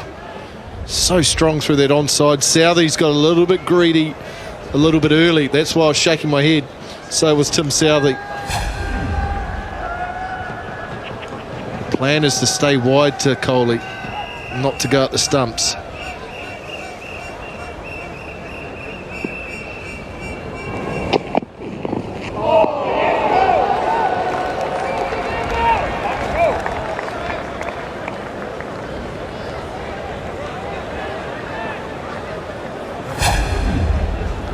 Kyle Mills still getting swing. It's one of his big strengths. Also the length that he's bowled, especially tonight on this surface. Yeah, his length is impeccable. Not full enough that you can feel confident driving. Not short enough you play off the back foot. That last delivery was a good example of that. Beautiful, 6, sweet, fantastic. Really was. What a shot. Well, maybe this is what Sharma needed, Kohli, to come out and join him. Mills just slightly over pitch. We've just been talking about how good his length had been. Sharma went bang. Still back of a length, but he got his weight into the ball. Just swung through it. Get the feeling once you get the pace of this pitch, with the cross seamer from Mills, straight into the middle of the bat.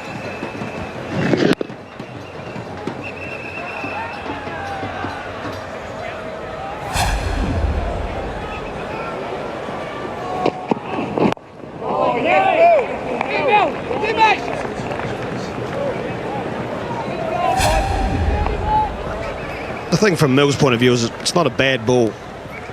It's a very good cricket shot, and as a bowler, that's what you're asking them to do. You ask them to take high-risk options. Just turn around and say, well played. I want you to do it again. We've got enough runs on the board that I believe you'll make a mistake.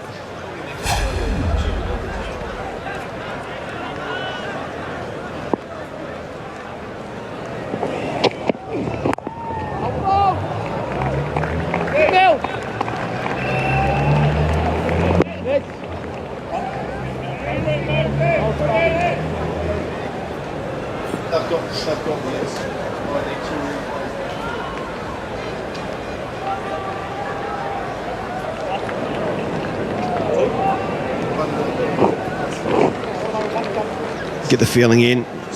This man on screen, really important to this run chase. 7.96 runs and over. 264 runs still needed.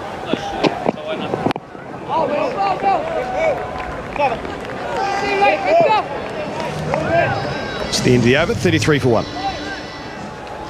From Southey. Either of these two would be a worthy 100th scalp, wouldn't they? Rohit Sharma, Virat Kohli. Just every now and then, India, to me, they're really up against it here, and they haven't started in the fashion you would expect, particularly with the fielding restrictions. New Zealand have bowled outstandingly well. And Sharma, of course, has been put down, a very simple catch by Kane Williamson at point, so it could have been even worse, but at some point they're going to cut loose. Like that. And there's going to be some wonderful batting. I'm not saying who's going to win, but there will be some wonderful batting. And the examples are starting to flow.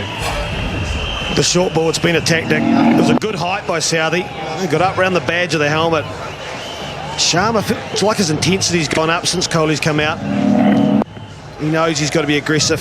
Nice straight arms. The tactic worked in Napier. This is a slower pitch that we've spoken about. It's caused a change in the field already. Fine legs coming up and square legs going back on the boundary. Square legs gone back and fine legs gone back again as well. So they're using the three men out. So the short ball could be a go.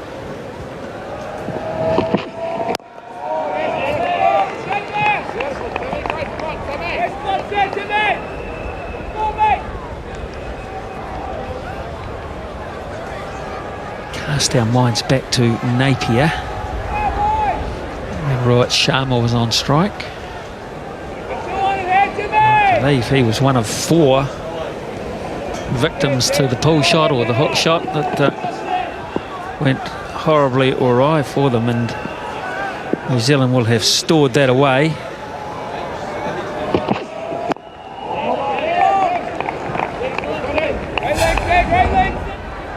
Bowler McClenaghan, catcher Southey on this occasion. Yeah, it was certainly there. It wasn't as high as some bouncers can get. It was the fact that it stayed on the leg stump line from the left armour, allowed it go to fine leg. Ironically, probably if you hit it like that here in Hamilton, you actually find it will end up in the crowd. Just to do with the dimensions of the ground, that was the longest part at Napier. But it will be weighing on his mind, and the fielders are set for it. Just a little touch, yes indeedy, just enough. He doesn't like it, but he has got the fickle finger of fate from Rod Tucker, and he must go. It's 37 for 2. 100 for Tim Southey. Well, it was just a fine nick. Not everyone went up. Sharma didn't look happy.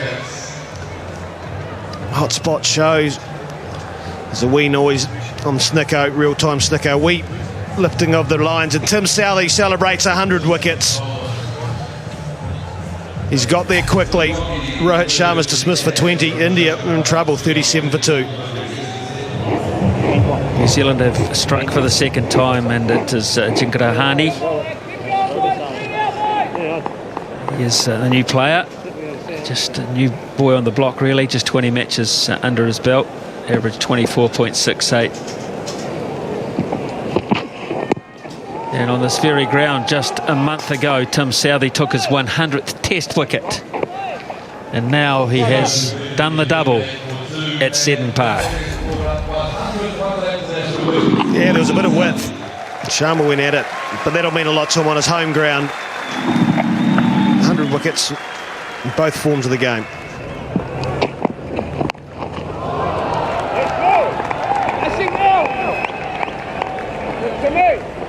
Well, it's an option, Ian, because also Brendan McCullum doesn't have to find 5 overs in the power play. He only has to find 3. Southee, McClenaghan, Corey Anderson have done the job before.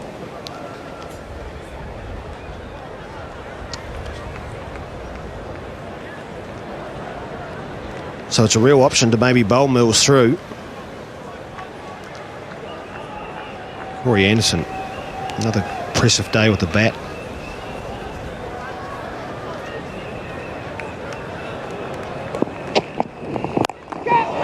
That's well hit. Quite safe and far enough in front of square to find a lot of space.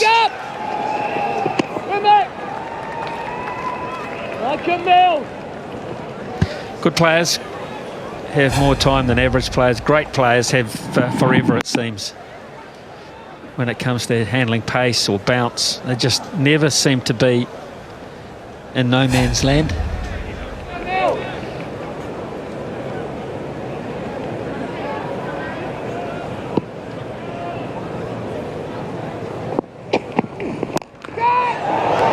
Fantastic. Again, cries of catch it because it looked as if he wasn't in control of the shot, but he's still able to be in control enough to pick his spot. Well, he just let the ball come onto him at the very last minute. He used his feet and just opened the blade. There was a thought. Luke Ronke yelled out catch. It's like he's just placed that there. Still looking to be proactive. A lot of pressure on his shoulders.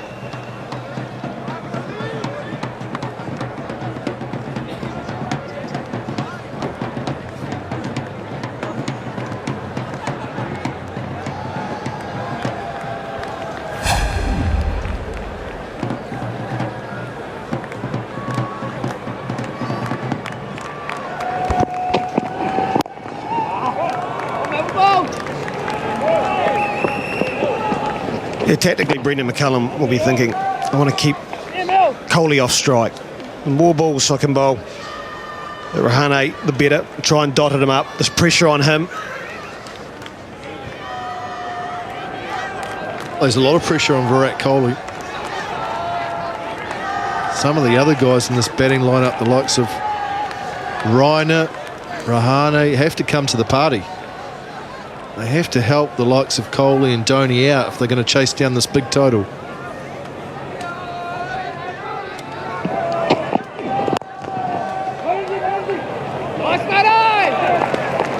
Slick again, the man in black. 46 for 2.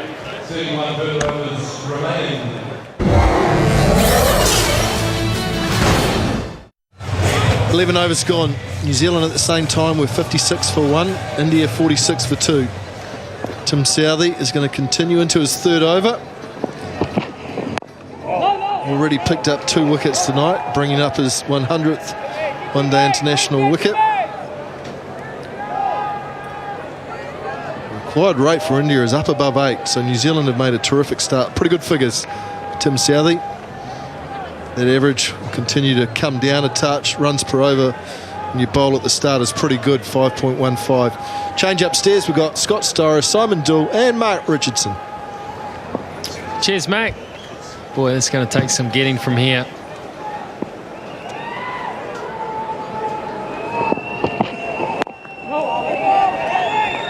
Hasn't it been a good start, though, so far from the New Zealand bowlers? They've continued on from Napier.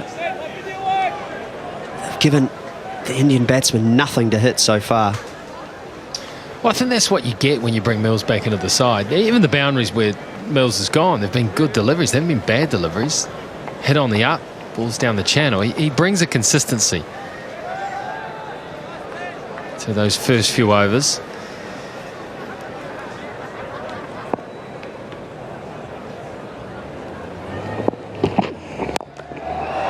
Oh, that's it hard.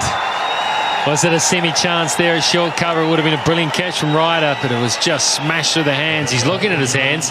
I think he might have got something on this.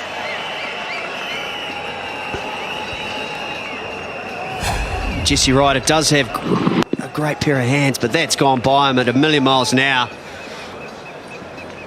At best, you call it a tough chance, but in reality, he's got no real opportunity to take that. And they do sting right in the joints. I don't think any of us were catching that. That's flowing.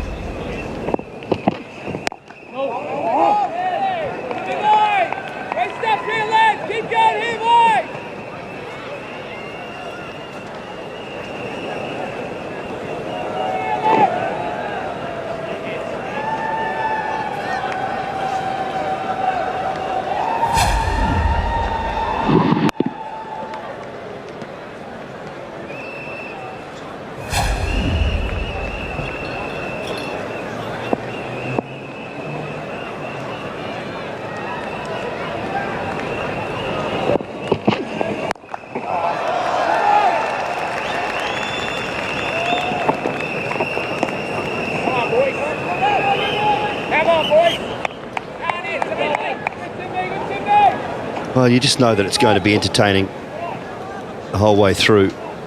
MS Dhoni can't afford to come in and play his normal role, his normal innings where he just works it round, and then all of a sudden delivers towards the end of the innings, or tries to deliver towards the end of the innings. Suresh Raina, Dhoni, they're going to have to be quite aggressive very early on in their innings.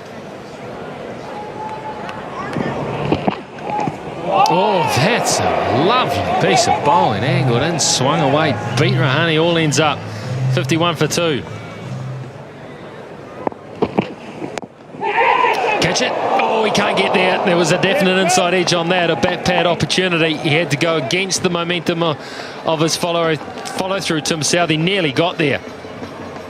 Yeah, it was so close, wasn't it? Big inside edge onto the pad, and it ballooned straight down the wicket. There you go.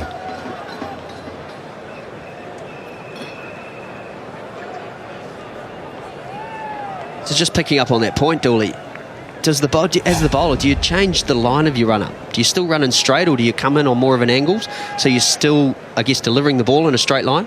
Hey, Tim Southee runs in on a reasonable angle anyway, so he just doesn't come in quite as much. Shot. There's a heck of a reply. Well, it just sounded so good off the bat, didn't it? Just an incredible player. Inside edge, gives a half a chance to the bowler, and the next ball puts it out of his mind, and away he goes again.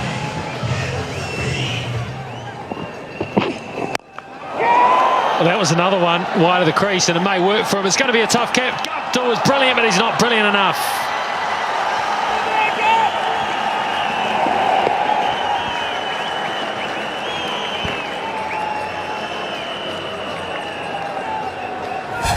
Martin Guptill was very quick, and he needed to be. A wonderful effort. Just out of his reach. Nearly another spectacular catch from the New Zealanders, and the end result, though, Rahane 2 runs. It was that wide one again from the crease. That's a shot. That's not a chance. That's a boundary. He got that one out of the middle of the bat. First one was skewed off the outside edge. This one, though, forward press and into the middle of the bat. Well, it's good stuff because it's needed right now. They've got to get a move on. They've got to get a wriggle on here. They can't let this run rate get out of hand. Someone has to do something. Is it Rahane who's going to take that responsibility?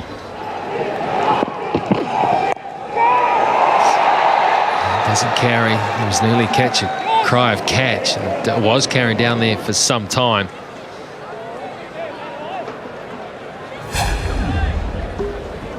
There's 2 men back for this. Kohli manages to keep it down enough. You can see he's aware of them back there, isn't he? You can see him trying to control that, but I don't think it's natural for him to keep that down. Mills will chase this, and he won't get there. A little bit of top spin from the outside edge. So a little flurry of boundaries here for India, badly needed. Yeah, Kyle Mills didn't look like he picked this up that quickly. Outside edge, and he's still standing there and gets a late jump, but we've seen all day the outfield's fast. I'm not sure he's getting that even if he had picked it up straight away.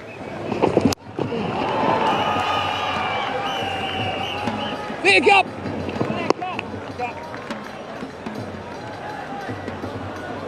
What's the matter? Down, Goes the other way. Partially stopped, good effort. Probably would have been 4, but he got a good hand on that. Yeah, wonderful fielding, Rigger. Corey Anderson, he's proven his worth already with the bat today.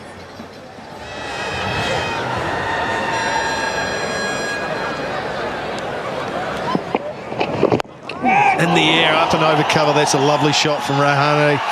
Picked his spot, picks up 4. Well, he's the kind of batsman who will really not look to hit sixes. He'll just chip the ball over. And when he does that, when he's playing straight, he can control it a lot more. It's only when he's looking to get some power in it that he mistimes it. But when he's looking to play with just timing, he gets the ball in the right place.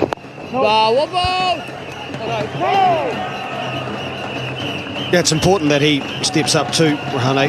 Kohli can't do it on his own. But he's got his strike rate up nearly to 100, 24 off 27 balls, so he's just starting to feel comfortable, getting the pace of the pitch. Nice back! 95 for 2.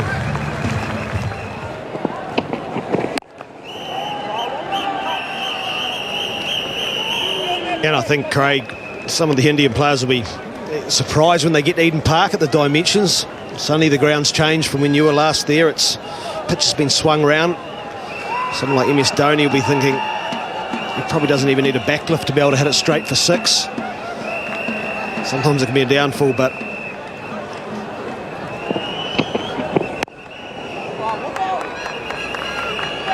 I think it's impressed me with Corey Anderson, especially since the West Indies series. He seems to be bowling with a definite plan, and he's been able to bowl to his field. It's got rid of that errant ball that maybe went for a boundary.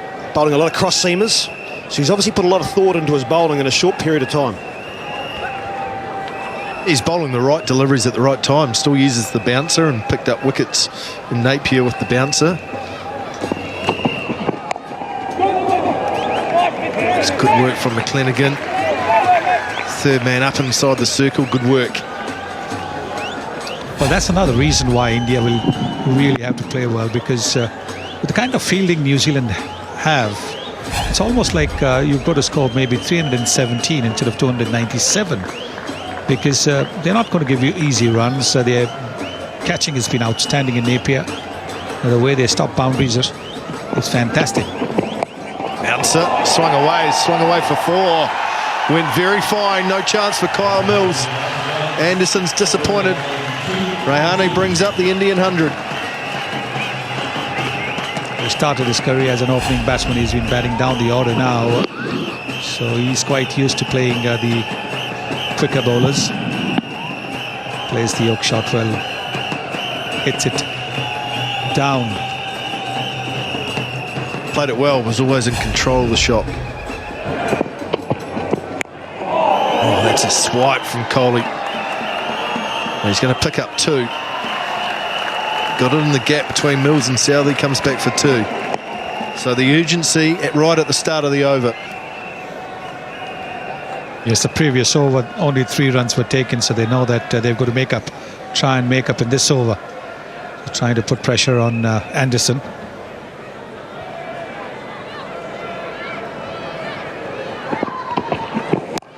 Oh, swung away. Finds the gap. Look at the timing. Look at the placement. Superb from Kohli. He's bringing the bottom man into play. The ball angled at his pads.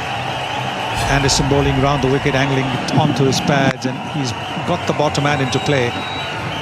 and hit it well away from that fielder. Placement was perfect. Anderson under pressure. 6 from his first 2 deliveries. Wide down the leg side. It was interesting talking to a couple of the New Zealand players. They said that they were aware that Virat Kohli liked to score a boundary off the first 2 balls of the over, put the bowler under pressure. So that was an awareness within the New Zealand team that they had to try and dry him up at the start of the over and create some pressure.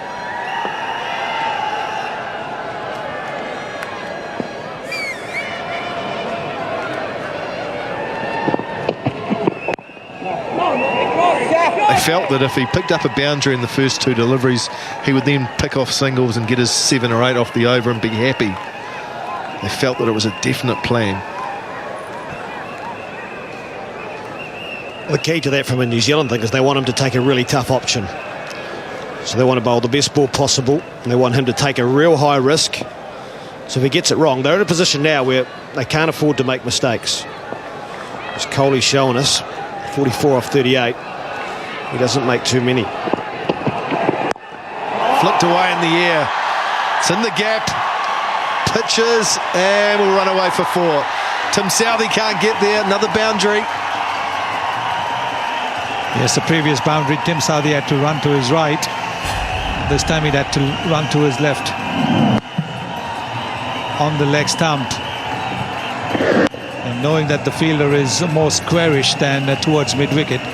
Another well thought out shot, you've got to say. He knows exactly where the fielders are. That's the key.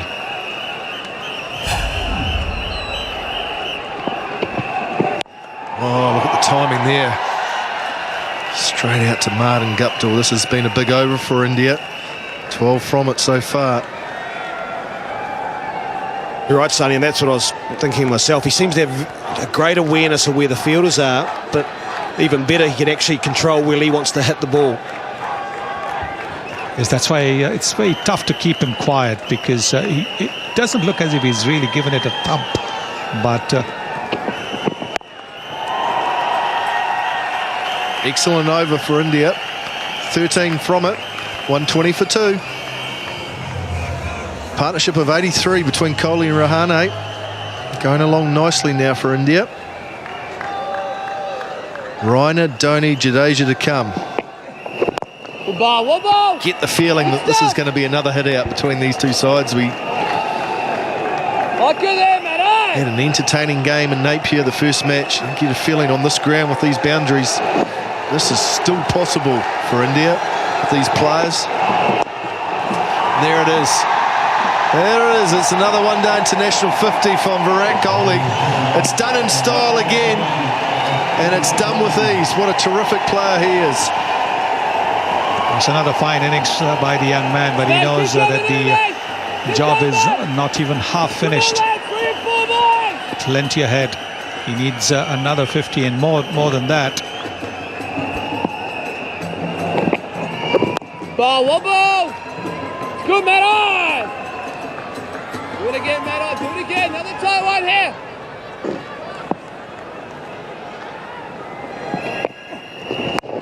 Pulled away, man coming in. It's Guptill. Can't get there. Terrific effort. Was always just going away from him. Guptill put in a lunge, a dive, but couldn't quite get it. Well, it should have been a fantastic catch if he had managed to hang on to it. The ball coming on slowly. Not quite getting there. Best. No one else would have got close. Well, they're going to get 2. That's good running, good placement, good running. Excellent running. New Zealand has been put under pressure now. Well, Guptill's been in the action twice. That was the catch. Great effort. Very, very quick. But then they just took him on, going for 2. Kohli had to put the dive in.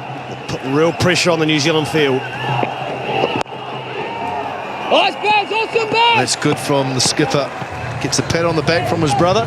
End of the over, 125 for 2. Edge and out. He's done it again. Mitch McClenaghan has absolutely come welcome to the party once more. And McCullum's pulled once again the right rein, the big rein. Wonderful bowling from Mitchell McClenaghan. He has this knack of picking up wickets. And a big edge, easy catch for Ronke. And he's elated with that, as would his captain McCullum, as Rahane leaves for 36. India 127 for 3. Well, that's some record, isn't it? 52.8 average, 51 50s, 900s. Highest score 183 in a one-day game, which is quite unbelievable in itself. But all the adoration, all the hopes of India now are pretty much on this partnership. These are the two big boys. Since Sachin has said that I've had enough, all that adoration, that adulation has been heaped, the on-the-field stuff is heaped on these two players in particular.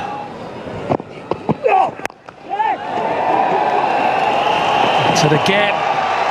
And when you beat Guptill to the rope, you know you've hit it pretty well and placed it quite nicely. They're teasing him. At the moment, it's 138 for 3. Wow, that's hit hard.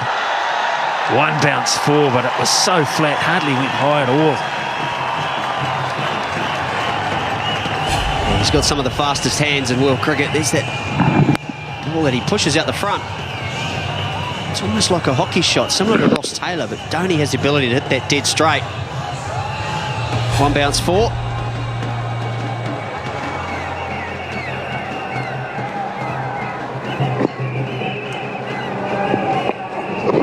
Best! Brendan McCullum's going to ask, and I think Rod Tucker will do the safe thing here and perhaps have a look at this. Yes, he will. Just on the basis that there might be a bat in the air, something not grounded behind the line. I think he's pretty safe. New Zealand don't look overconfident about the whole deal, but you just never know. Yeah, I think the bat's all right on the ground, but had it been slightly raised or bounced before the line, yeah, he's okay. That's why in a diving situation, I think if you're an umpire, it's always worth actually maybe having a look at it, because that's when the bat really does bounce. The players are prone along the ground, and the bat can often bounce up in the air.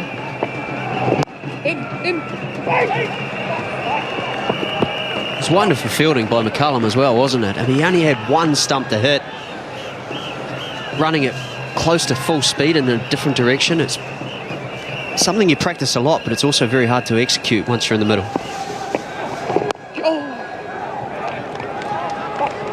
8 from that. Well done, And it's 146 for 3. Corey Anderson. And then for 26 from 3. Oh, wrists. 6! Yes, indeed, he is. Easy as you like. How about the bottom hand making that look so simple? Phenomenal stroke. This is all about the wrists. Look at that. I'm not sure people realise how hard that is to do.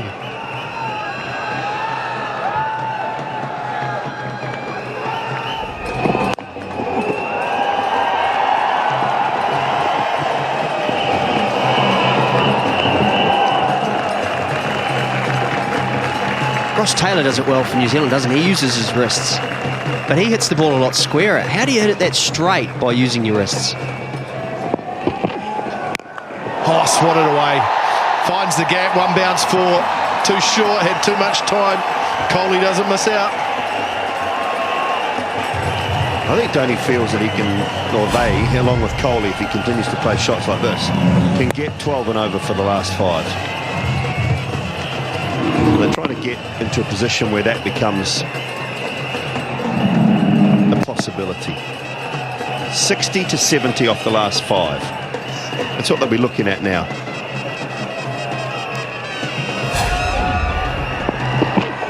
He goes short again, should be out, is out. Dipsich takes the catch, Southey's done it. Kohli is gone, what a breakthrough for New Zealand, smiles all round. The sub-fielder takes the catch, and Tim Southey has got the golden arm. Oh, you can't keep the Knights away, can you? The Northern Knights is involved here. Anton Devcic with teammate Tim Southey. And Coley just gets that right, looks like right at the toe end of the bat. Cloths it. Virat Kohli goes for 78. It's 164 for 4, and it's time for drinks. Oh, bang. Wow, what a shot that is from Reiner. Chipped it for 2. Just a little half a wedge, Mac. You get all excited. Jeez, I'd hate to see you when he gets one out of the middle up onto the bank. Hey, you all right? I thought it was off the middle. It's off the toe. It's gone higher than it's gone long, but it looked good. Take it easy.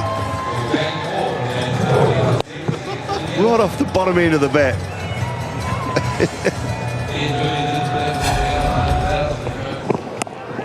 Cut away, finds the gap, gave himself some room, found the gap, picks up 4. That's a good shot. Yes, he stepped away. Possibly was a little bit off balance when he hit the ball, but he got the timing right.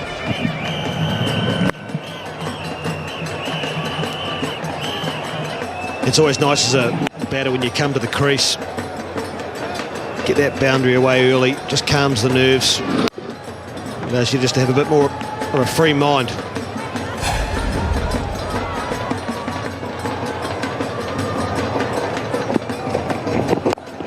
Leading edge.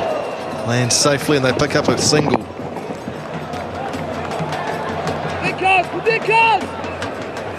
Well, remembering we're still in the batting power play. So India still have to be aggressive through this period. Just 3 fielders allowed outside the circle for New Zealand. Looks like Corey Anderson for Dhoni is going to have 3 men on the leg side. Wide fine leg, a deep backward square leg, and a deep mid wicket.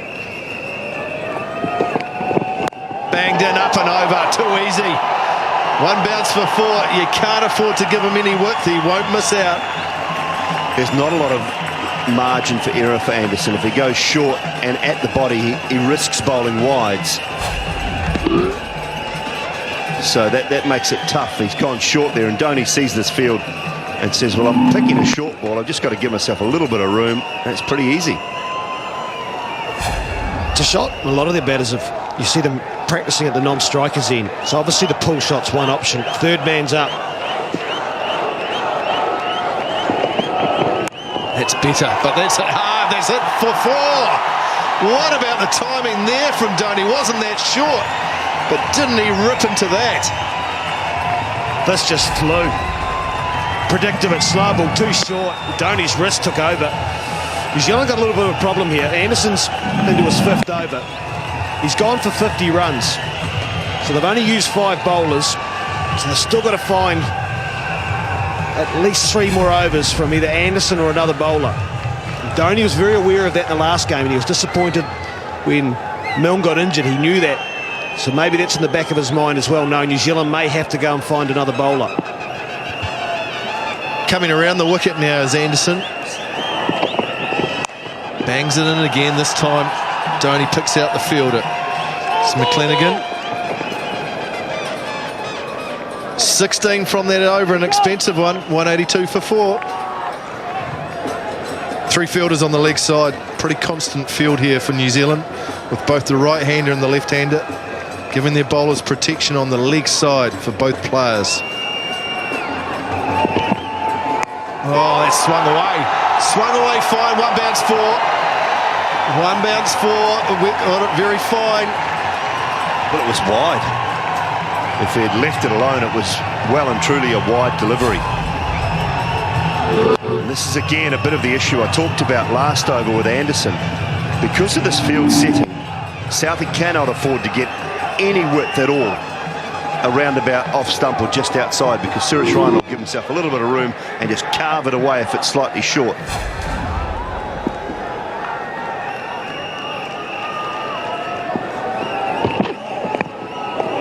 Bowled. Gave himself too much room there. Raina, he'll be disappointed. Yeah, Tim Southey was a good Yorker. Seemed to be two of the boundaries that have come from the short balls have actually been slow balls. So not only have they been short, the slow ball bouncer. Very hard to hit that. Just wonder if it's a little bit obvious at the moment. Remember, Mohammad Shami did a great job for India towards the end of the New Zealand innings. Mixture of slow balls and Yorkers like that. That's better from Southey. Yeah, I think you're right.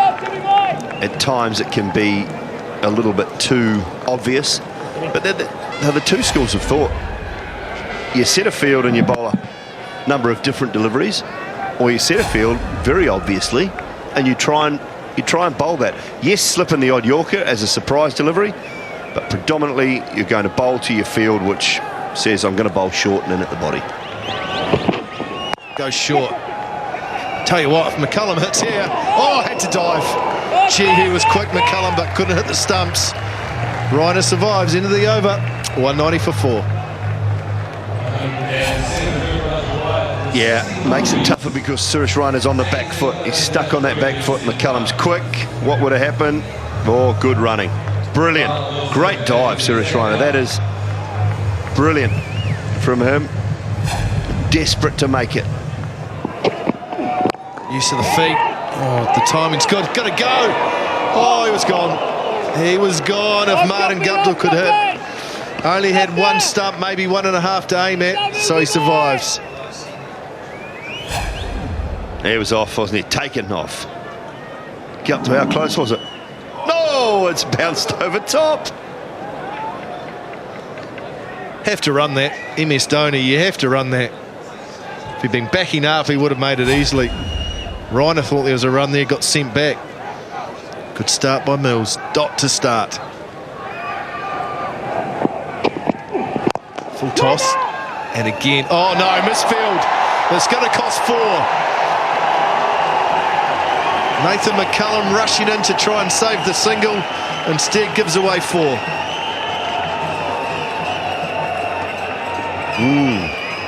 I'd be disappointed with that, Nathan McCullum. Yes, he's taken off at it. What's happened here? We've just gone straight through. Straight through. But this is different from Mills too, because he's got the same field set, but he's not bowling the short deliveries. He's looking to go Yorker length.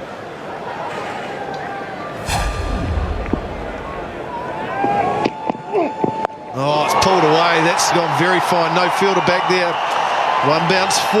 All of a sudden, New Zealand are starting to leak boundaries, and Reiner's starting to get some momentum here.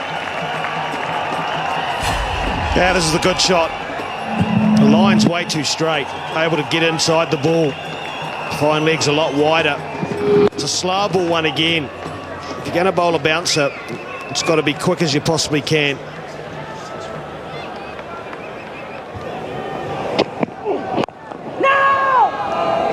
Started with a dot, finishes with a dot, 10 from it. India 200 for 4.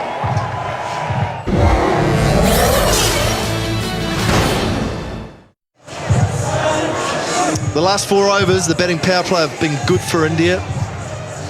42 runs, the loss of Virat Kohli. But they've got momentum now from those last 4 overs. Pulled away, very fine, very fine. Work for Mills, can't get there. Dhoni picks up a boundary with inside the first 2 deliveries. Tough work for McClenaghan.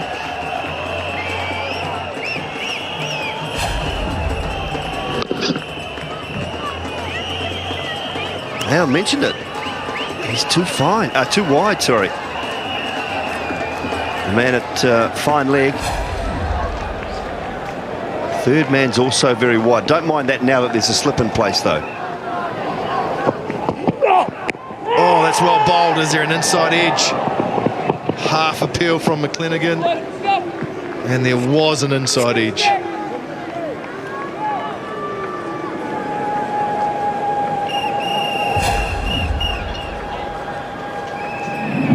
Oh, big one.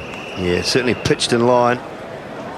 It's probably a bit high, though, to be honest. And a good inside edge anyway. Oh, he goes full. Ryder goes over the top, just enough. Will run away for 4. He gambled, he won, he picks up 4 into the over. To 11 for 4.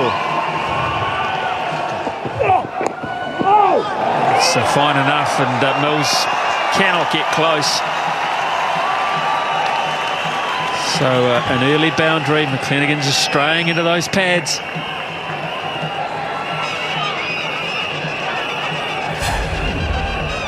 Yes, the fielder is the norm nowadays, much squarer.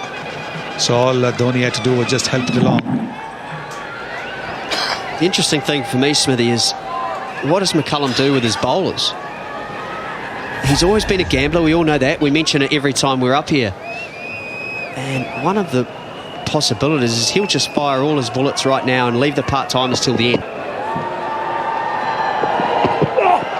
But up and over, he's hit it in between those two players. Beautiful placement, Suresh Raina. Using that angle very well, angling the ball on into his pads, and look at that, he's used it, bringing his bottom hand into play. Big gap there between mid-wicket, deep mid-wicket and long on. And he does play that shot well. He likes that ball to come into him. So they've pretty much done the damage in this over, India. That's what they've just got to keep doing. The last 6 overs, this kind of stuff, not a lot of risks yet. That away. Pick up a single at the end, 10 from that. And it's 226 for 4. Here's Mills. He's going to bowl 9. Up. Now then, this could be out. Someone's lining it up. Who is it? It's Southey. He takes the crucial catches so often these days. And that is massive, and that was there to hit, and Raina just didn't get enough of it. No, he didn't. He's going for the big one. India know that they had to go for the big one in the first couple of deliveries to try and pressure the bowlers, but here it is, the slower delivery. And he got the elevation, he didn't get the distance. And that's why he's making the walk back to the pavilion, Suresh Raina. Another wicket for Kyle Mills, 35 to Raina, 226 for 5. Ravindra Jadeja, number 8 for India. And he's number 7 in the batting lineup, 94 matches. So they're on 100 of those, but this is a crucial innings in support of his captain, who is on strike.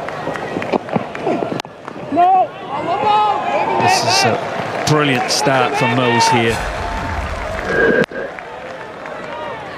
India have been targeting the first couple of balls every over. And Raina, just not enough of it. Gets under the ball. Comfortable catch for Tim Southey. Well, Smithy, I have to say, it was a bit of a surprise up here in the commentary box, wasn't it, that McCullum turned to Mills for his 9th over. McClenaghan and Southey, probably more recognised bowlers at the death these days. Mills does a great job at the top and through the middle. But McCullum's gamble certainly paid off. Yeah, you know, you play a hunch, don't you? Brendan McCullum plays a lot of hunches. And I think he's probably of the opinion that Kyle Mills has missed out on a few games. You know, he hasn't been first to cab off the rank, even though he's the most experienced of his bowlers. And he's probably thought, well, mate, you want a challenge? I'll give you a challenge. Come through this one, you'll play in the next one. And at the moment, I mean, of course, Kyle Mills was the one-day captain, wasn't he, when McCullum came home? So, you know, he was making decisions in crunch situations as a captain. So you would expect that he would be able to make them as a bowler.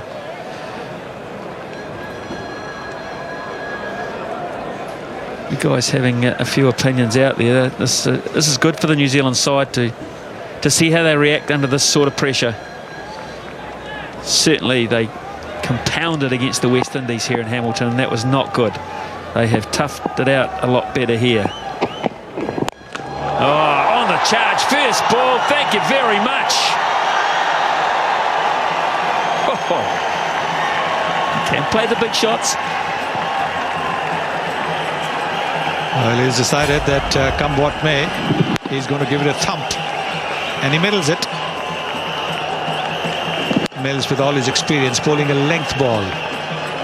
Yeah, Jadeja's got what some players call sneaky power.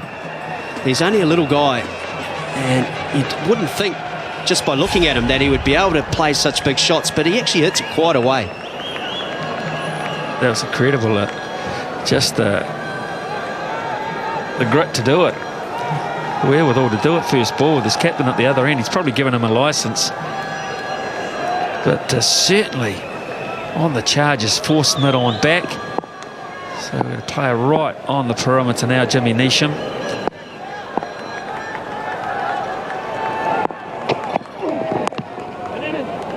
Single. So even though they got the wicket, they've still conceded 8 runs with 1 ball to go. And as long as Dhoni is part of the equation,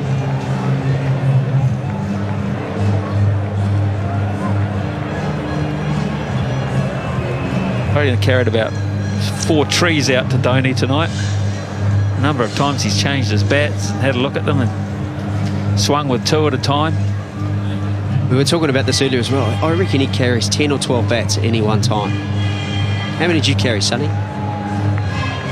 But 2 or 3 at best, depending on where I was playing. If I was playing in Australia and New Zealand, maybe carried about 3 or 4. What weight bat did you use in general? 2.6, 2.8.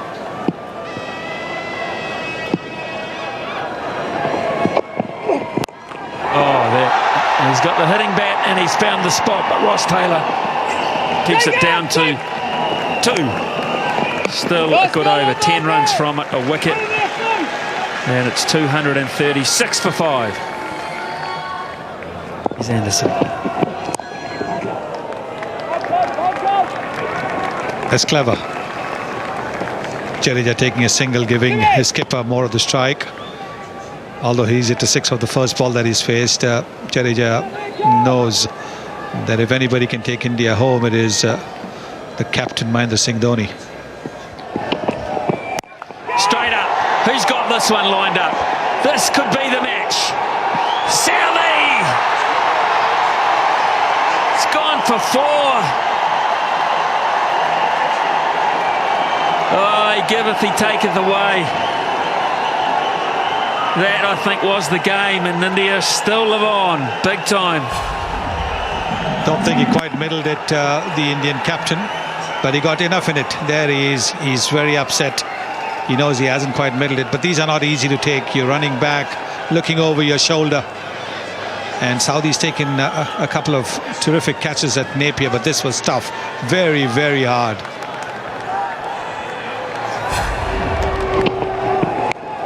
What about this one? Away from Ronke. So often McCullum's gambled with the slip. He's taken him out now. And Dhoni through to 47. Back-to-back boundaries. And 52 now needed of 27 deliveries. Slower delivery, slightly wide, and enough for Dhoni to have a thrash at it. Well, Anderson's now gone for 60 off 5.3 overs. He's dished a bit out and now he's getting a bit back. That's a great leveller. Indian fans are going berserk. They're loving this Dhoni stuff. 10 off 4 balls.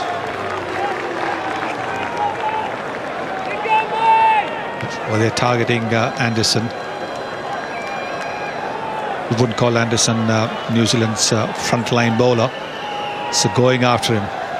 Quite a calculated gamble taken by Dhoni. Well, he's found a good ally.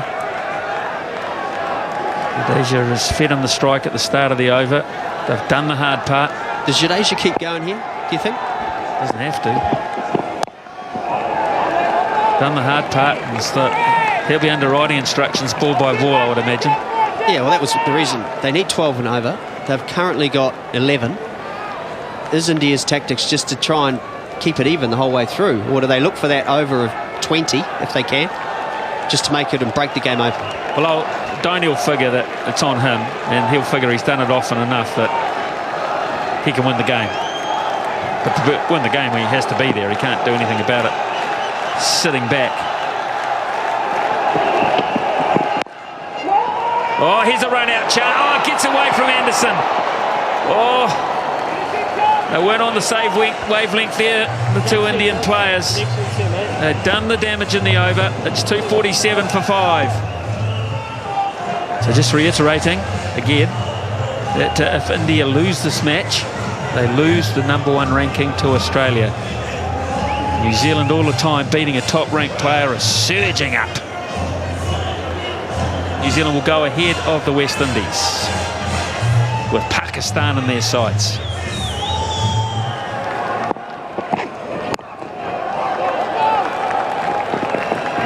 Won't get to. Dhoni says, I'm happy enough to take it from here, son. You just sit there and watch. Yes, again, Jadeja taking a single of the first ball and giving his captain the strike. Dhoni's done it in the past. In the West Indies last year, India needed 16 runs of the last over to win. The first ball was a dot ball, and then he hit 6, 4, 6, finished the match with 2 balls to spare. But you're right, Smith, he's got to stay right till the end. If he stays right till the end, then India are through. He's the man. He's good enough. He's good enough. He has to be there enough. Oh, swing and a miss. It's this damage they like to do early in the over to take the pressure off, and that there was a lot of risk in that from Dhoni.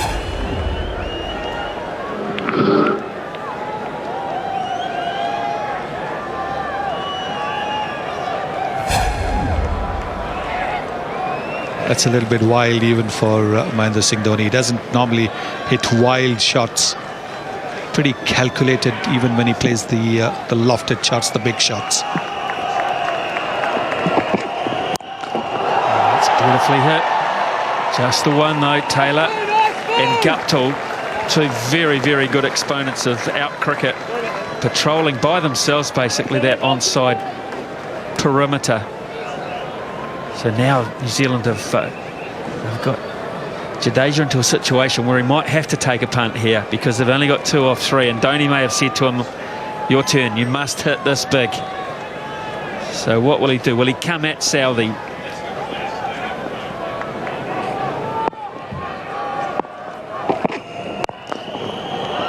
Just a single, McCullum behind that one. Good over so far, very good over from Tim Southey. Looking to make up for that missed opportunity. Missed opportunity of Dhoni. Yeah, something's going to give here. Something has to give this ball, and Southey has to try and hit that spot. He has to try and hit the toes, you would feel. He tried.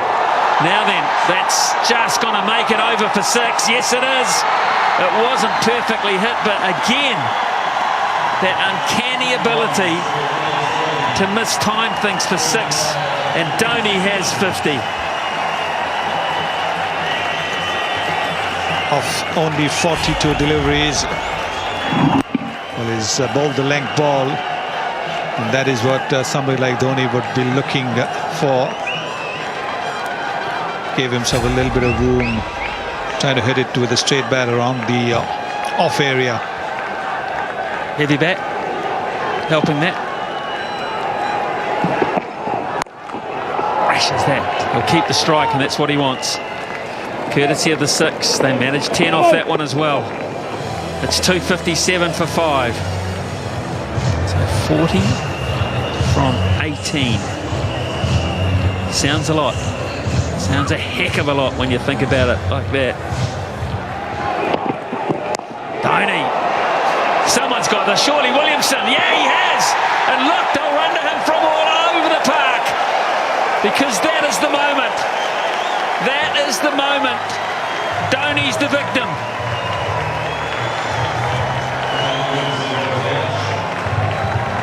huge moment in this match, Smithy. Dhoni put the foot down, decided it was time to go. And Williamson, who's dropped a sitter already, did his best to do the same, but he held on. And the Black Caps are jubilant. MS Dhoni departs for 56. India 257 for 6.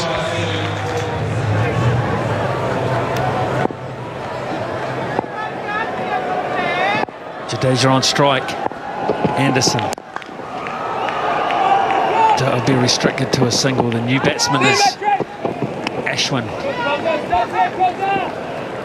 One of the other things that wicket has done is brought Ravi Ashwin, as we see here, to the crease with his 16.93 average, but there's a huge difference in the running speed too of Dhoni and Ashwin.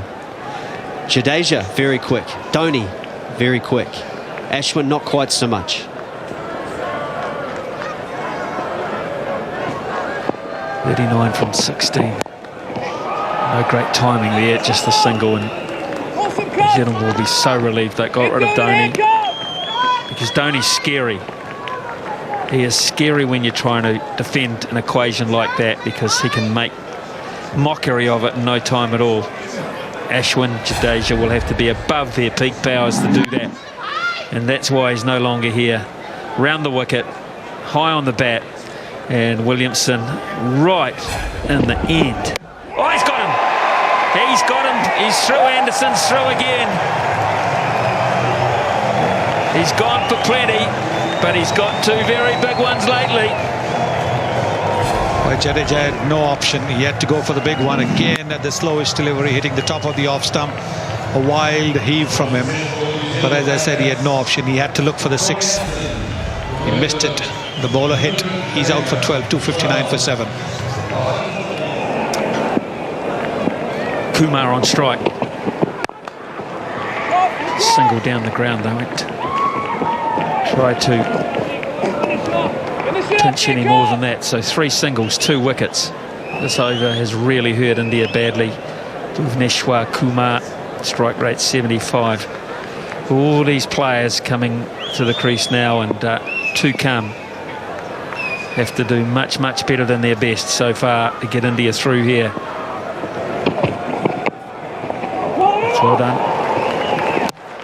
Good stuff from Ronke. Once again, Scott Storrar, I should have to say, New Zealand have answered the call. Yes, it's been impressive, hasn't it? And I really enjoy McCullum's tactic of firing all his bullets, basically, and leaving the part-timers till the end. He's saying if you're going to get 18 and over, you're going to have to do it at the end when hopefully you're 7 down, and that's exactly what's happened.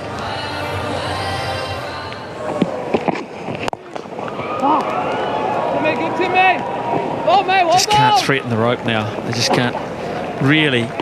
They haven't got the experience. They haven't got the hitting power, it seems, to clear. A pretty brave effort from India, but it's going to fall short. I'm pretty certain they'll have to look at the composition of their team for the next game. India's been going in with 5 batsmen and 5 bowlers, with Dhoni as the batsman batting at 6. They'll certainly have to look at that combination for the next game.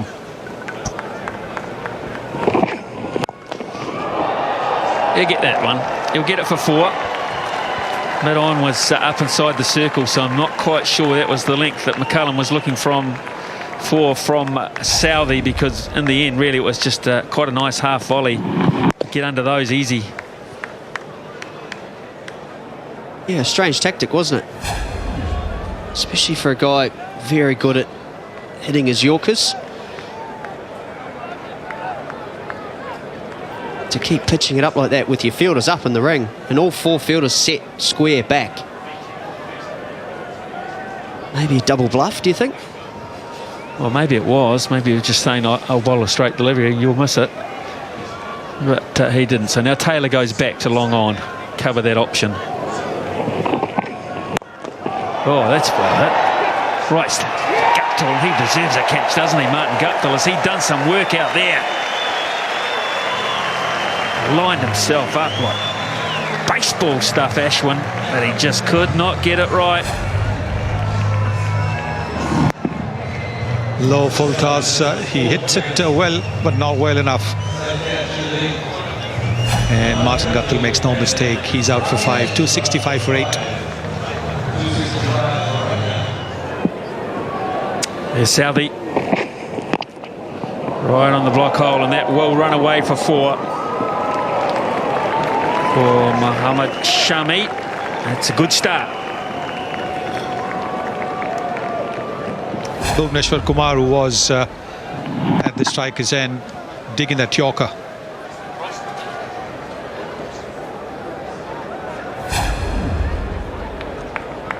This is pretty much like when somebody's mortally wounded, you know, a little bit of thrashing that goes on just before the death comes. Oh, Sonny, it's not that bad, surely. Actually, they crossed.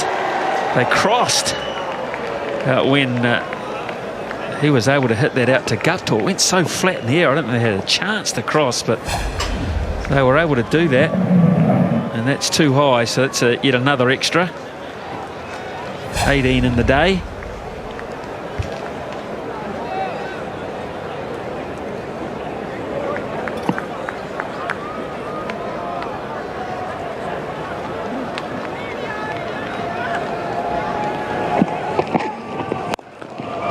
Good shot. Thrashing it over extra cover. Not lying down here by any stretch of the imagination. 23 from 7. Well, they'll need boundaries of every over now. And Bhuvneshwar Kumar, who has a first-class 100 to his name, he has to take all those 7 deliveries. Don't think Shami is capable of getting the big shot going.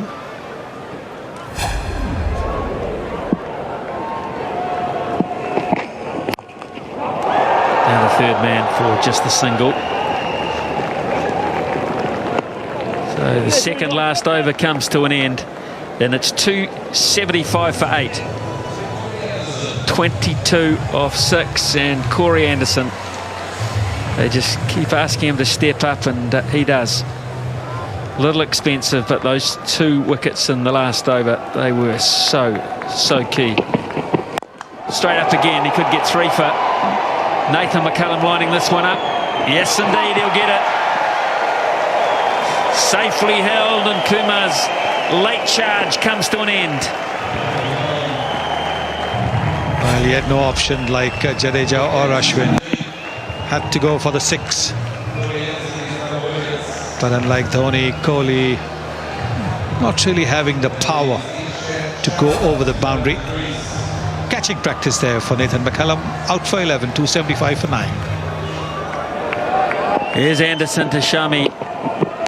Straight up. This will be the end. Ronke underneath it. It's a skyer. It's gone miles. Oh, he's put it down. My word. There's a bit of rain falling. That will not be the reason that Ronke will give for putting that down. He called early, made a lot of ground, but not enough. Yes, it was moving away from him all the time. He's saying, yes, look at that. This way, that way. Just not able to get under it.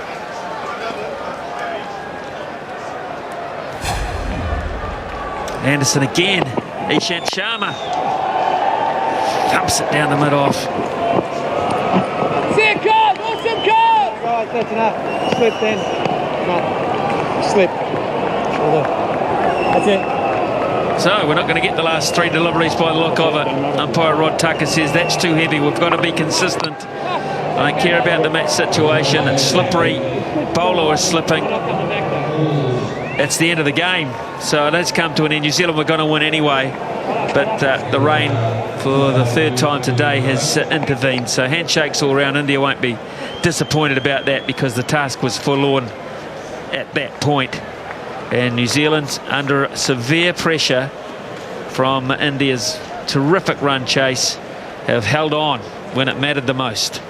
271 for 7 from the 42, batting first New Zealand. The reviewed target 297, and India unable to haul it down when the match was called off 3 balls early. Wonderful game of cricket. We hope you've enjoyed it.